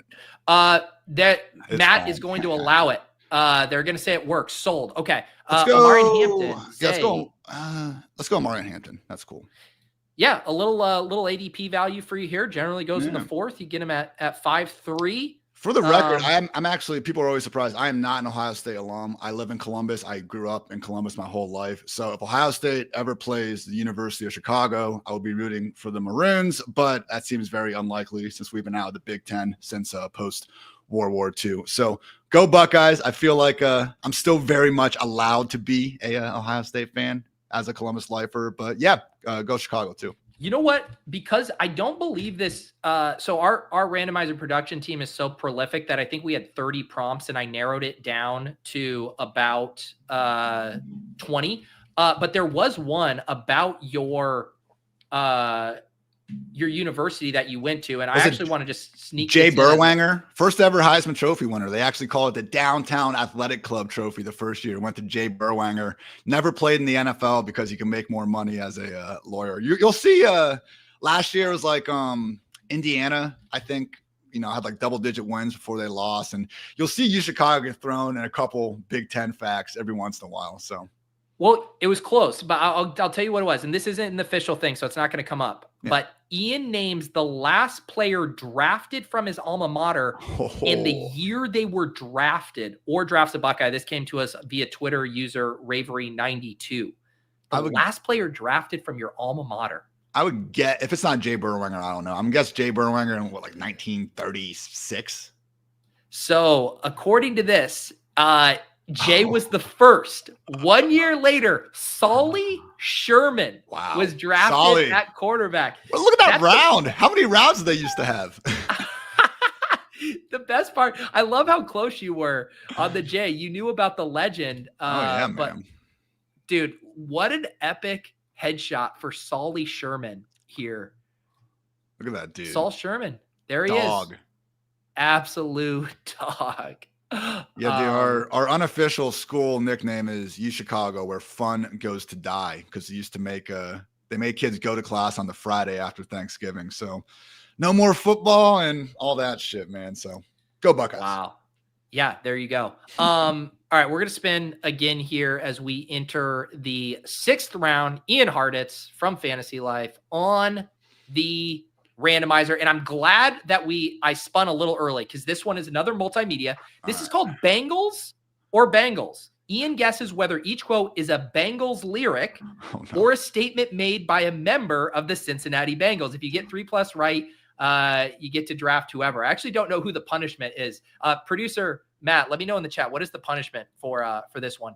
All right, let me get these up. Walk Like an Egyptian's a jam. I knew I had a recent song from this band in my playlist. All right, here's the first one. It's easy to give up. It's even easier to start pointing fingers. Is this a Bengals or a Bengals? I'm going to go with Bengals, the football team. The football team. Correct. Zach Taylor. All right, 1 for 1. All right, next clue. They got the money on a bet. Bengals or Bengals? Sounds like Bangles, the band. The band. Let's see. Correct. Yeah. Walk like an Egyptian there. You're 2 for 2. Clue number 3. I've had sleepless nights. Bengals or Bengals? I'm going to go Bengals again. Football team. Football team. Here it is. Oh, no, the band. I've had sleepless nights. That's a good one. I know. It sounds like something Burrow would say, in his Slim Shady hair, pissed off after another loss. 2 of 3. 2 of 3. I'm open. Bengals or Bengals? Bengals, the team? Jamar The Chase? team. Correct. Yeah, Yes, okay. I'm fucking open. I'm always fucking open, says Jamar Chase. 3 of 4. You've already passed, but let's do the last prompt here. Wish it were Sunday. Bengals or Bengals? Bengals band. I couldn't tell you the song. Yeah, There you're we right. go. Bengals 4 or Manic 5. Monday. Let's There go. you go. 4 or 5 is great. You don't have to take Drew Sample, who was mentioned as the punishment. Roma Dunze, James Conner, Montgomery, Pearsall, Quinshon Judkins, Diggs, Caleb I feel like Johnson. I got to get it Bear if I'm rocking the Bear hoodies. Let's go Roma Dunze. Even though I'm really convinced, I don't know if the guy's going to like ball out. People are still just, it's one of those things, man. Like, yeah, I get it. Situation wasn't amazing last year, but still would have been a lot cooler if he was better. I mean, it wasn't good. Yes. All right. I'm trying to delete all of these. Thank you for Bengals or Bengals.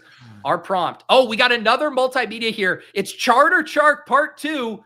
Last year, Ian famously didn't know. We got to get these up in the queue quickly. Chard or Chark. Here's the first clue. Is this Chard or Chark, Ian? Chard. No, that is DJ Chark's glove.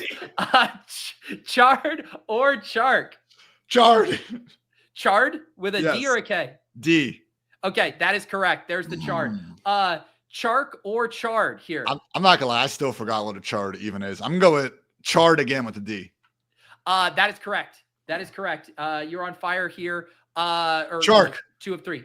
That is that man's crotchal area. Yeah. Yes, you nailed that. Last one. What is this? Chard or Chark? Should not have known that so quickly. Chard with a D. Oh no, Yes, Chard. okay. Oh yeah, Oh, Chard. you I did? said Chard. Yes, you went 4 of 5 here. Judkins, Diggs, Caleb Johnson, Golden, Pollard, Shakir. Give me. Let's go Judkins.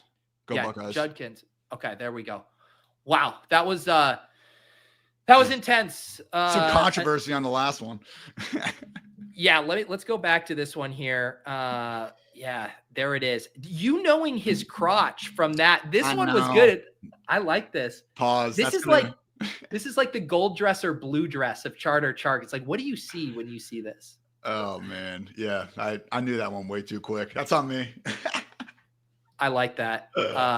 Yeah, the back-to-back yellows there were good. Chard, what fucking team is he on right now? What? Yeah, you tell me. Okay, he's not. Yeah, he's a free agent. Wow. I was gonna say, like, where is he? He broke his streak of only playing on cat teams. That's everything went downhill. Man, what a bummer. I know, man. It is man, can you imagine, like, if DJ Chark, think where we'd be drafting DJ Chark if he was a 2nd round pick, the 61st pick to the Jags this year. Basically, they didn't take Travis Hunter. They took DJ Chark. We'd probably be drafting him in like the 6th round, where they took BTJ last year, basically. He had a good 2019. You know, I remember. I think one of my comps for BTJ coming out was like a rich man's version of Chark. You know, should have been like a billionaire's version of DJ Chark after what we saw, but he had a good year. That's right. All right, we have played 3 of our multimedia games so far. Bengals or Bengals, Chark or Chard, elusive man. We do have a few more in the hopper, but we are cruising here on the randomizer through 7 rounds. Ian, here are your team. No quarterbacks, no tight ends, but you got Jonathan Taylor, Amarian Hampton, Quinshon Judkins there at running back. You got Justin Jefferson, T. Higgins, DK Metcalf, Rome Odunze here. How do you feel about the squad so far? Pretty good. According to Ben, I got some week 17 correlation going on. I still hate the discussion point, but I admit you bring up some compelling reasons to follow it. So didn't necessarily mean to do that one. You know, I don't worry about the running back, bring back quite as much, but hey, you know, it's a good tiebreaker sometimes. I forgot you were one of the foremost week 17 correlation haters up there. I feel like the underdog guys, I remember when Davis floated a Tyler Algier, Zach Ertz correlation to Josh and Hayden. And I think Josh's brain almost exploded when Davis floated that. Hayden hates it too, man. It's just, again, I understand what the numbers say about it, but let's just talk ball. That's why we do here on the randomizer. You know, you're just Chard or Chark. You don't have to worry about the week 17 matchups. All right. An eliminator ass pick. The next pick must be one that provides the floor needed to survive 15 head-to-head matchups. This, of course, referring to the eliminator contest on Underdog this year, where after week 1, 15 straight head-to-head matchups, you know, you've been swinging for some upside with these rookies. We need an eliminator ass pick. I guess Do you understand the ethos of this question or what an eliminator ass pick represents, Ian? Yeah, but I think floor is one of those things where the idea of it's actually wrong. I think the players that are most consistent are the ones that score the most fantasy points. Like they say, don't go like chasing the floor is, I just think, bad, like chase the ceiling. But yeah, I understand the idea of it, even if we didn't know that. Okay. I think Johnny Smith qualifies. Like, again, that's like an elite tight end who caught freaking 88 passes last year, led the team in catches. I mean, he'd be someone that you want to get through. Yeah. Jonnu eliminator ass pick. I mean, the rookies like Igbuka and Scatabo, those aren't going to be eliminator ass picks. I think you could make the case Baker, but it's like a guillotine type of pick too, right? Like same sort of idea. Yeah. Yeah. For sure. I say Jonnu. Yeah. I think that's an eliminator aspect. It is actually interesting thinking I love that quote by Tyler. He's right. Chase the ceiling and you'll land on the floor, chase the floor, and you'll land in the grave. That's right. We're all going to land, if we really want to zoom out. We'll see. It is with modern technology, hopefully a decent level. Oh shit. I was going to start talking. I'm like, we got to fucking spin. There's no time for chatting. Let's get our next challenge here. Touchdown Kings. I believe this might be another piece of trivia here. Top 5 players in receiving touchdowns. Yeah, name the top 5 players in receiving touchdowns in the last season. 3 strikes and you're out to draft the best player available that could feasibly lead the league in touchdowns this year. Jamar Chase, Justin Jefferson. I hope those are 2. Yeah, let me actually. This tab got shut out for me, so I need to re-upload that here. I think Mark Andrews might have gotten up there. He finished with 11. Sorry, can you say him again? I just pulled it up. Chase Jefferson, Mark Andrews. So you've gotten 2 of the 3 right. So you need 3 more. Harry McLaurin. Yes.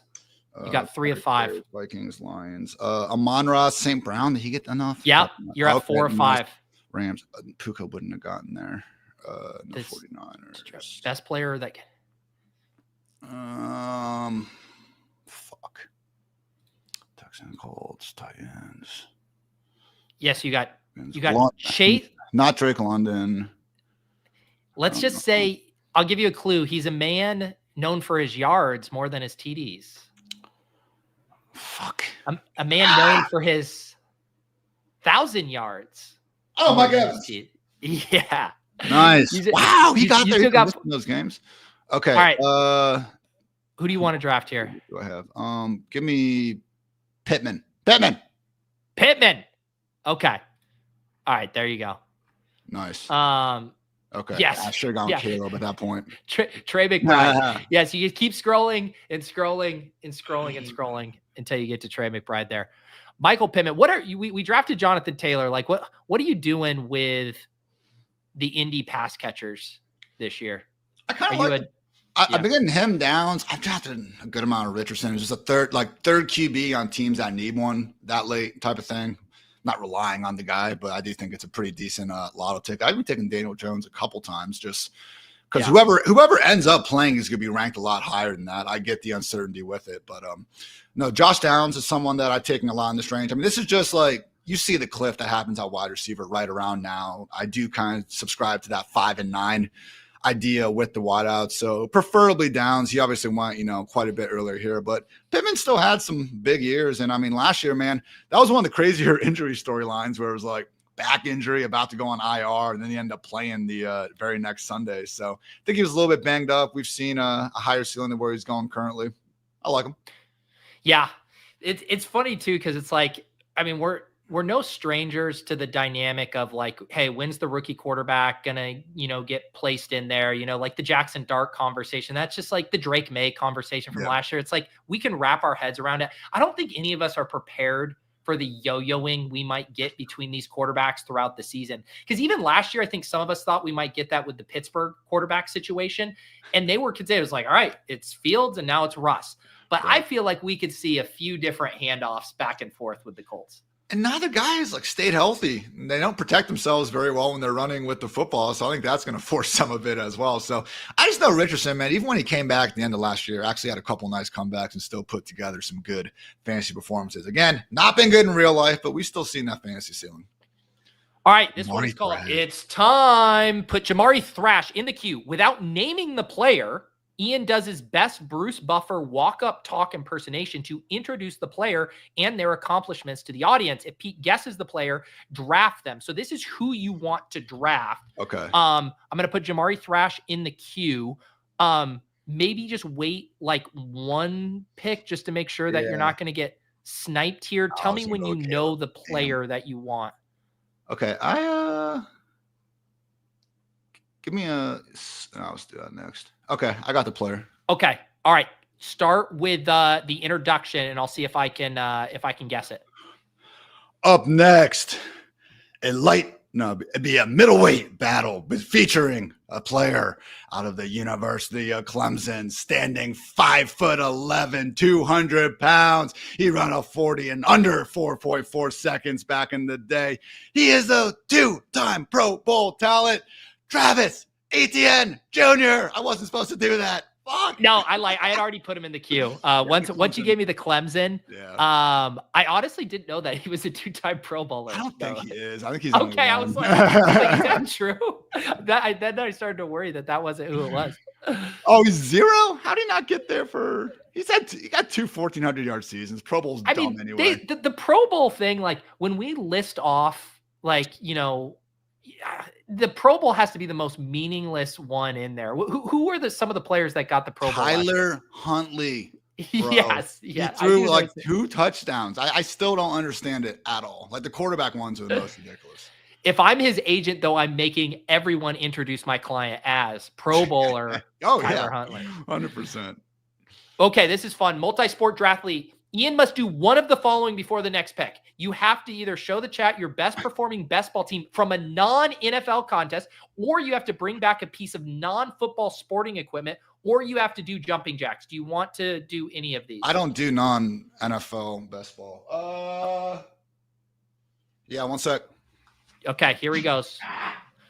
Let's see if he can. It looks like I can't tell if he's going to go for jumping jacks or non-football sporting equipment. He did take off the bear costume though. So I thought, wait, does he not want to do jumping jacks wearing the bear costume?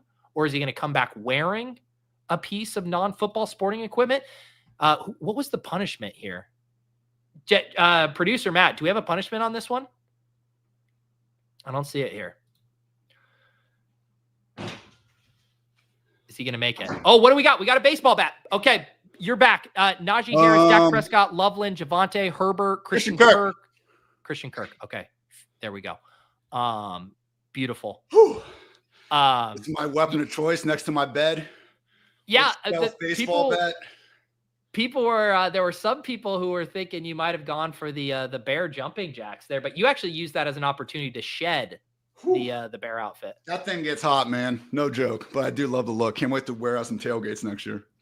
Dude, I had to. Speaking of that, the past few summers, because my office is just down in my basement, which can stay decently cool for most of the year. But in the few months in the summer with how it is with the lights and stuff, I'm just absolutely, and I said, this is enough. So I had a little air conditioning unit put in because I'm like, I'm just not going to be down here sweating my life away streaming in the dead of summer. So I can sympathize with the bear outfit. I bought a fan I got going on that's like got kind of the quieter setting with it, dude. But when I lived in Connecticut and I was at Roto World, like my AC in the apartment was too loud. So I'd have to turn it off for podcasts and I'd just be dripping with sweat by the time I was done, man. It was brutal. That was one of the things I asked when I was shopping around for those. Yeah, I was like, I need something cool too, or something that's quiet so that you could stream a little bit. Remember the Jalen Rose Grantland podcast, and he'd always have the baseball bat just chilling as he was doing it? Yes, I do remember that. And his only story, they're like, why do you have a baseball bat? You just go for protection and then move on. It was like when I had Scott Hansen on the randomizer, and he just had the football in his hands the whole time. He was like such a football guy that he's just like, I just want to be palming the football. I kind of like it. Ball security, job security, man. I had a fun moment this past weekend. We took April to a park, and someone had just left a little kid's aluminum bat and like a wiffle ball out, and it was like my 4th or 5th toss.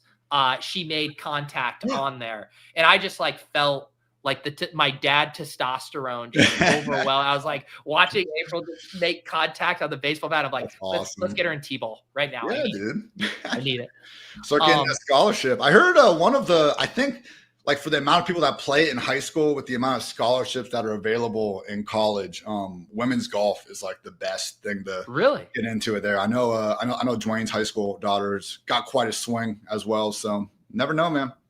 I see that's a great sport too. I mean, there's no like, a lot of these girls, like the gymnastics, the amount of wear and tear on the body for that sport is just so brutal. I like the golf call. That sounds good. All right, let's spin here. We are cruising randomizer draft with Ian. I don't have any Modelos like I did the first time we did this, 6 years ago. What are we doing? I need my Kona Big Ways. Oh boy. Listen to your heart. It's Ian and Peter dedicate a sing-along of a verse of Rockettes. Listen to your heart to the player Ian wants more of, but always goes to another drafter. So I did download. I don't even know this song. Or maybe I do. I thought I downloaded it. I might have to go to YouTube for this one. Let's see here. Someone I always want more of. I feel like Darius Slayton's getting sniped. Yeah, let me make sure here. Dude, why is no one leaving me a quarterback? Can you guys chill, please? Hey, God, and I think I have to present this as a Chrome tab to make sure we get the audio here, Ian.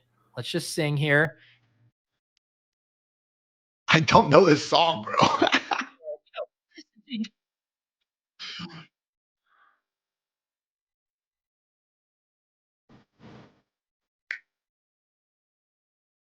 I should probably speed this up. We're just gonna miss I get a notion from the look in your eyes. You built a love. That love falls apart.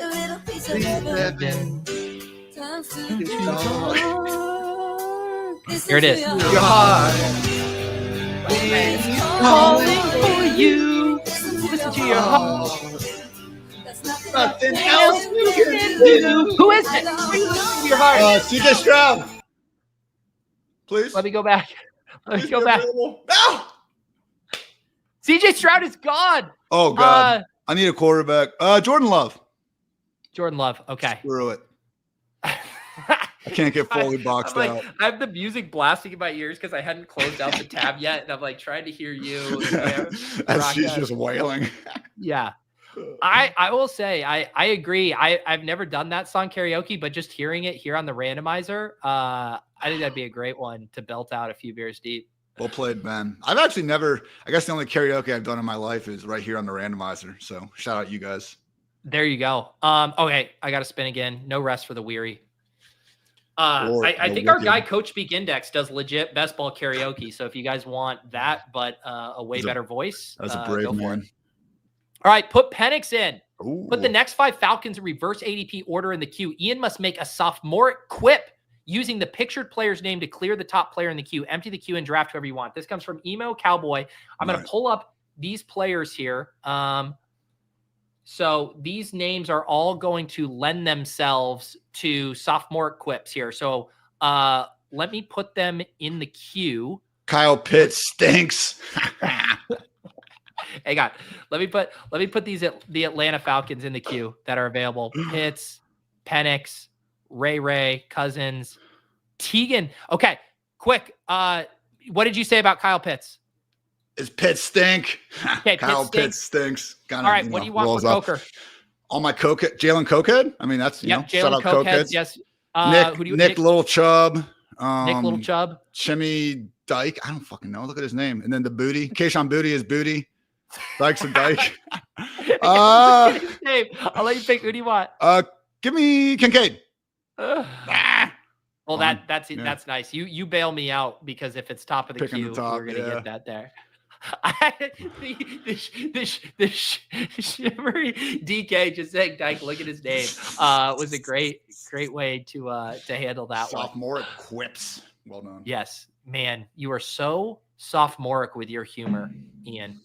Who is the I once had I had a friend in college who he found like a way to do the sophomoric quip for like literally every single like fast food chain. Like his party trick was you could name him, like you could just say anything. Like I don't even have good ones off the top of my head. You just be like McDonald's, he'd be like Dong Donald's or something. Like he had one for everyone, and he would just hold court, just saying awful. Man.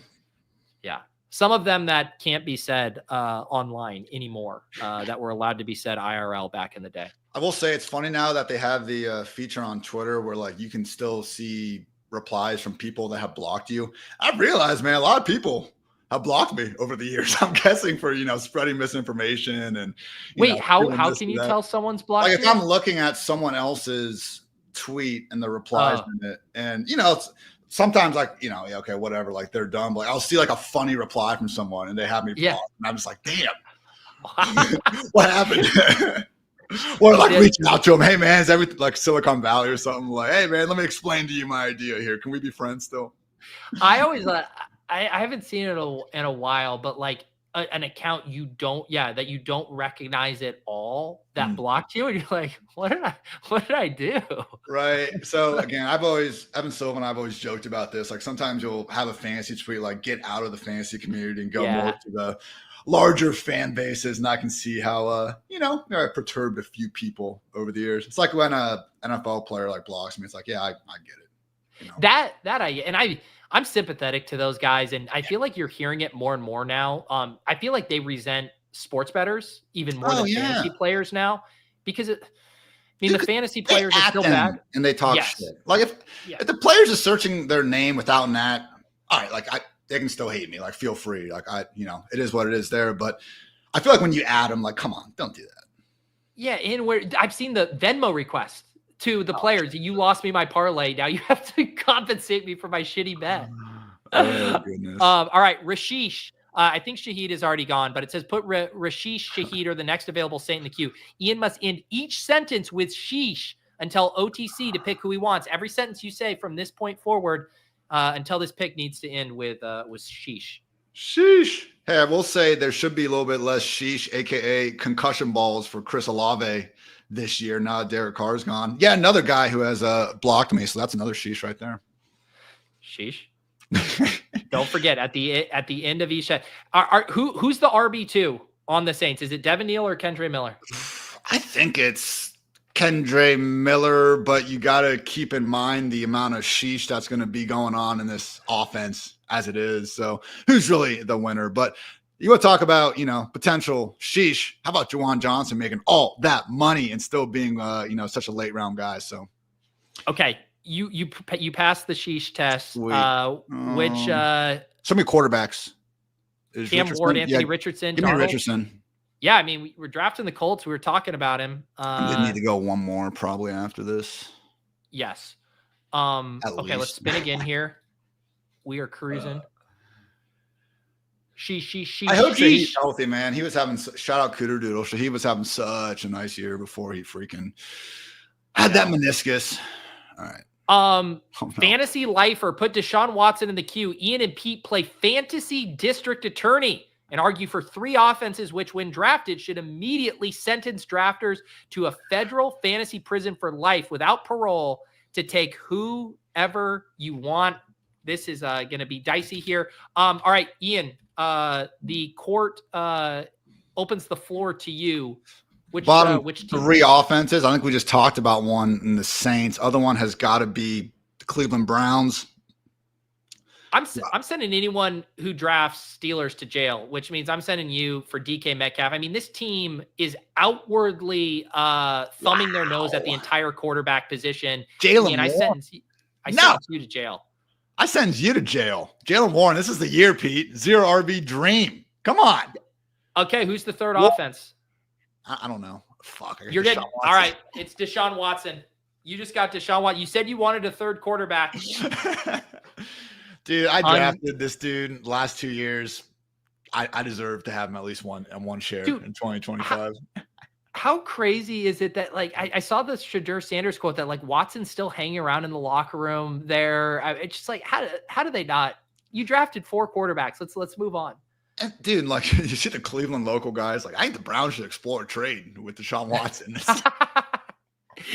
Yeah, dude. It's like, people can't even the Falcons can't even get anyone to take any of Kirk Cousins' contract off their hands. Man. Dude, it's Watson plays like, I mean, you guys have seen him. He's so bad, but I mean, it's like 75% of his former self. I mean, honestly, like his shoulder, I think that was one of the biggest things too. Obviously, the mental part seemed to really throw him as well. But I mean, man, arm strength is just gone. I mean, even when he did have good games for the Browns, it was like going 10 for 11 for 75 yards. I mean, just no explosiveness. Not exactly the first quarterback to fail in Cleveland, you could say, but man, talk about an all-time brutal one. He was sick in Houston, man. Really was. I mean, definitely sick. Also like good on the football field. I mean, I remember. I mean, there was that version, the Will Fuller, DeAndre Hopkins. I mean, that offense was cooking. One of the best days of my life, Pete. That 2019 Thanksgiving game when Will Fuller, or maybe it was 2020, I think. Will Fuller and Duke Johnson going nuts on the national stage. Didn't Will Fuller have like a 50-burger game during that stretch? He had he had 3 touchdowns one week, and then in typical Will Fuller fashion, the next week he dropped 3 touchdowns, I believe, against the Chiefs. So I missed that dude, man. Were you doing the Sheesh report back then? Oh, probably. I've only done the Sheesh report for a couple years. I think it's going away, man. Not really? Why? Yeah, the powers that be don't like the SEO potential, so I'll still mix it in however I can, but I'm not sure if there'll be an official Sheesh report. If you guys are disappointed, contact your local, I think that. I mean, who do we need to talk to about? I understand that Sheesh itself might not be an SEOable thing, but I think there's a way to work in a title because people do care about it. It's like the Jonathan Taylor thing you were talking about. People still talk about those things, those misses. I think I'm gonna do like an early week. It's gonna be called a rankings column, and then like I'm gonna have a couple of the blurbs be like the staple unrealized air yards down at the 1 yard line Sheesh stuff. So I'll still find a way to satisfy, even if it's not in its traditional form. All right, serial offender. Man, going from Deshaun Watson to serial offender. Ian retrieves the granola that inspired his April 28th tweet. Without looking, Ian must name the top 3 ingredients. Get 2+ correct. Ian, can you go get us the granola? Okay. All right, Ian up for his second challenge. Last time he came back with a baseball bat. This time he will hopefully be bringing back granola. We got a 3-4-6-2. Ooh, this is going to be close. Who do I need to else draft a player who has a reputation for suspension risk? All right. Let's show us the granola here first. Purely Elizabeth Honey Almond. Can you name 2+ ingredients? Dude, I have no idea what's in granola. I thought it was just granola. What are we doing here? Seriously, I have no idea. Fuck.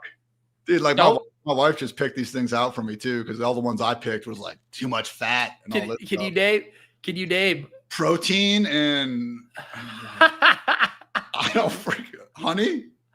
What's in here? The top 3 ingredients.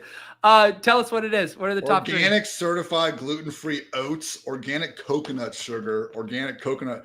How is this all organic? Yeah, I lost, just is what it is. Who has suspension risk? I'm trying to find someone. Kareem Hunt. Jordan has some low-key. Dude, you got bailed out. I was trying to put Kareem Hunt in for you, and you got Mason Taylor.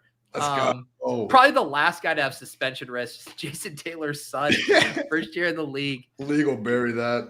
I like the oatmeal though, man. I put in some Greek yogurt, throw some peanut butter in there, maybe some pomegranate seeds.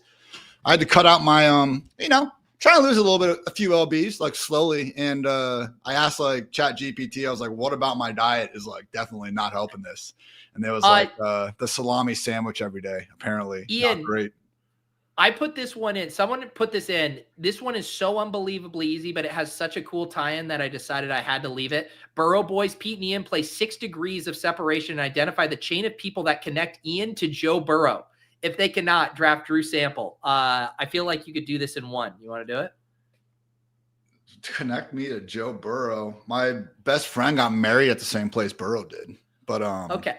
I thought you were going to say he's literally an investor in fantasy life. Oh yeah, I was going to say Matthew Berry, and then so Matthew Berry, investor in fantasy life. Boom. Oh no! Oh, I need Donald. We got timed out. There we go. It was so easy that we got timed out, but you did need a fourth quarterback since Watson was one of them. Oh, yeah. I forgot we got Watson on the squad. Oh, and they're trying to put me on autopilot because of that. No, we're not on autopilot. Okay. We do only have one pick left. I'm going to read off the team for you here. It's a 4-4-6-3. Very unconventional. I've seen worse randomizer squads, that's for sure. Oh yeah, I have as well. Jordan Love, Anthony Richardson, Deshaun Watson, Sam Darnold. 4 running backs: JT Amari Hampton, Quinshon Judkins, Travis Etienne.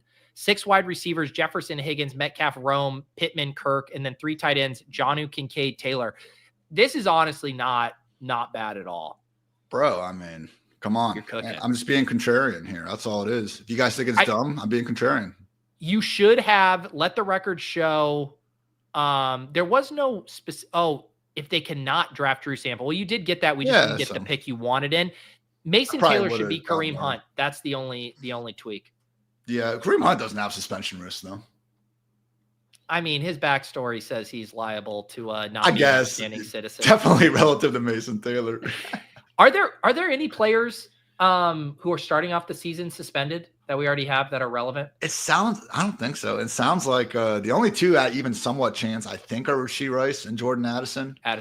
But from, I just try to follow what Drew Davenport's saying, and it sounds like both of those cases could easily get pushed into next year. I've been drafting Rashee now like he's going to play. It's more so just an injury sort of an issue there. Yeah. All right. Final spin. Ian Hartitz, Fantasy Life, Randomizer. Yes, I was hoping we would get this. This is our last multimedia. Ladd or Chad? Ladd or Chad. So we're going to put Mike Williams in the queue, and Ian must identify whether images are of Ladd McConkey or a retired NFL player with the name Chad. If you get 3 of 5 correct, take whoever. Otherwise, you end up with Big Mike Dub here. Oh, who's already gone, by the way. Let's get another Chargers wide receiver. I'm going to get you Keandre Lambert-Smith. Sharp. Okay, here we go. Is this Ladd McConkey or a different Chad? I see the blue. Ladd McConkey. Yeah, the blue was a nice clue there. There's Ladd. Okay, 1 of 1. Here's Ladd clue number 2. A little high pointing of the football here. I think with those gloves. And that's like a pixely image. Give me a Chad. That is correct. Yeah, actual Chad. Ocho Cinco there. All right, Ladd clue number 3. A little hook 'em so horns damn here. funny. Why would he not have gloves on? I think that's a Chad. Chad Pennington. Wow. Yeah. Points for getting the Chad right. Wow. You are 3 for 3. Here Also a comes great number 4. name for your weed pen right there. Just saying. That is true. That is true. Here we got another That's gloved one. McConkey. We got the Addy gloves on. Wow, the Adidas give the giveaway here. You are too good at this. All right, final one. Ladd or Chad? That's what Chad would it be? It's Chad. I can't think of who it would be though. Not Ladd. This is a deep pull. Chad Beebe. Wow, what a name. Viking slot. Yes. But yeah, you Great crushed name. that one. So you won't be forced to take Keandre Lambert-Smith here. 4-4-6-3. Final pick. Who do you want to stick the Show me landing the wide with? receivers. Yeah. Lockett, Calvin Austin, Tutu, Ayamanor, Wicks, Tesla, Ray. Who was my first quarterback again? Your first quarter, Love. Oh yeah, if you want a Give little. me Wicks. There you go, Wicks. Even though he was led the league in drops last year, Ian. Dude, it's so funny. If you look at ESPN's those like advanced receiver ratings, and he's top 8 in open rating, and you see this good number, and then his catch rating is just 0. He's tied with a couple guys at the very bottom. Like Dontavian Wicks and AD Mitchell are like the best bad receivers in the NFL, in my opinion. Do you know what I just realized, Ian? We're going to be hanging out for another 30 to 45 minutes because we have a Fantasy Life company meeting here in 3 minutes. So we are going to get town hall here. So we're gonna I'm gonna get your final thoughts on this team, and then we are gonna get out of here. Appreciate everyone hanging out in the chat. Best Ball Bash Randomizer, so great to be back. Shout out to Neil Farley, to Ian here. Final thoughts on this team: Jordan Love, Anthony Richardson, Deshaun Watson, yikes, Sam Darnold, running backs JT Amari Hampton, Quinshon Judkins, and Travis Etienne from Clemson, not a Pro Bowler, Justin Jefferson, T. Higgins, DK Metcalf, send Ian to court, Roma Dunze, Michael Pittman, Christian Kirk, Dontavian led the league in drops, Wicks, Jonnu Smith, Dalton Kincaid, and Mason should have been Kareem Hunt. Taylor, how did we do? I think I might mess around and win this league. Never mind against the other randomizers out there. So I love the squad, man. I love all you out there as well. Best ball community. Great time. Pete, you're the man. Looking forward to next year. That's right. We will keep the good times rolling. An announcement. We do already have our randomizer guest booked for next week. It's everybody's favorite, Denny Carter. Yeah. He didn't do the randomizer draft last year. He still does fantasy football? Wow. He does. He's hiding over on Blue Sky is where Denny is. So I'm going to pull him out, get him over here on YouTube next Wednesday. And one of you guys, of course, drafting with me on Best Ball Bash. Thanks again to our producers. Thank you, everyone who makes it happen. And thank you guys, the chat, specifically you YouTube members. You guys are the best. We'll see you next time on the randomizer. Peace out.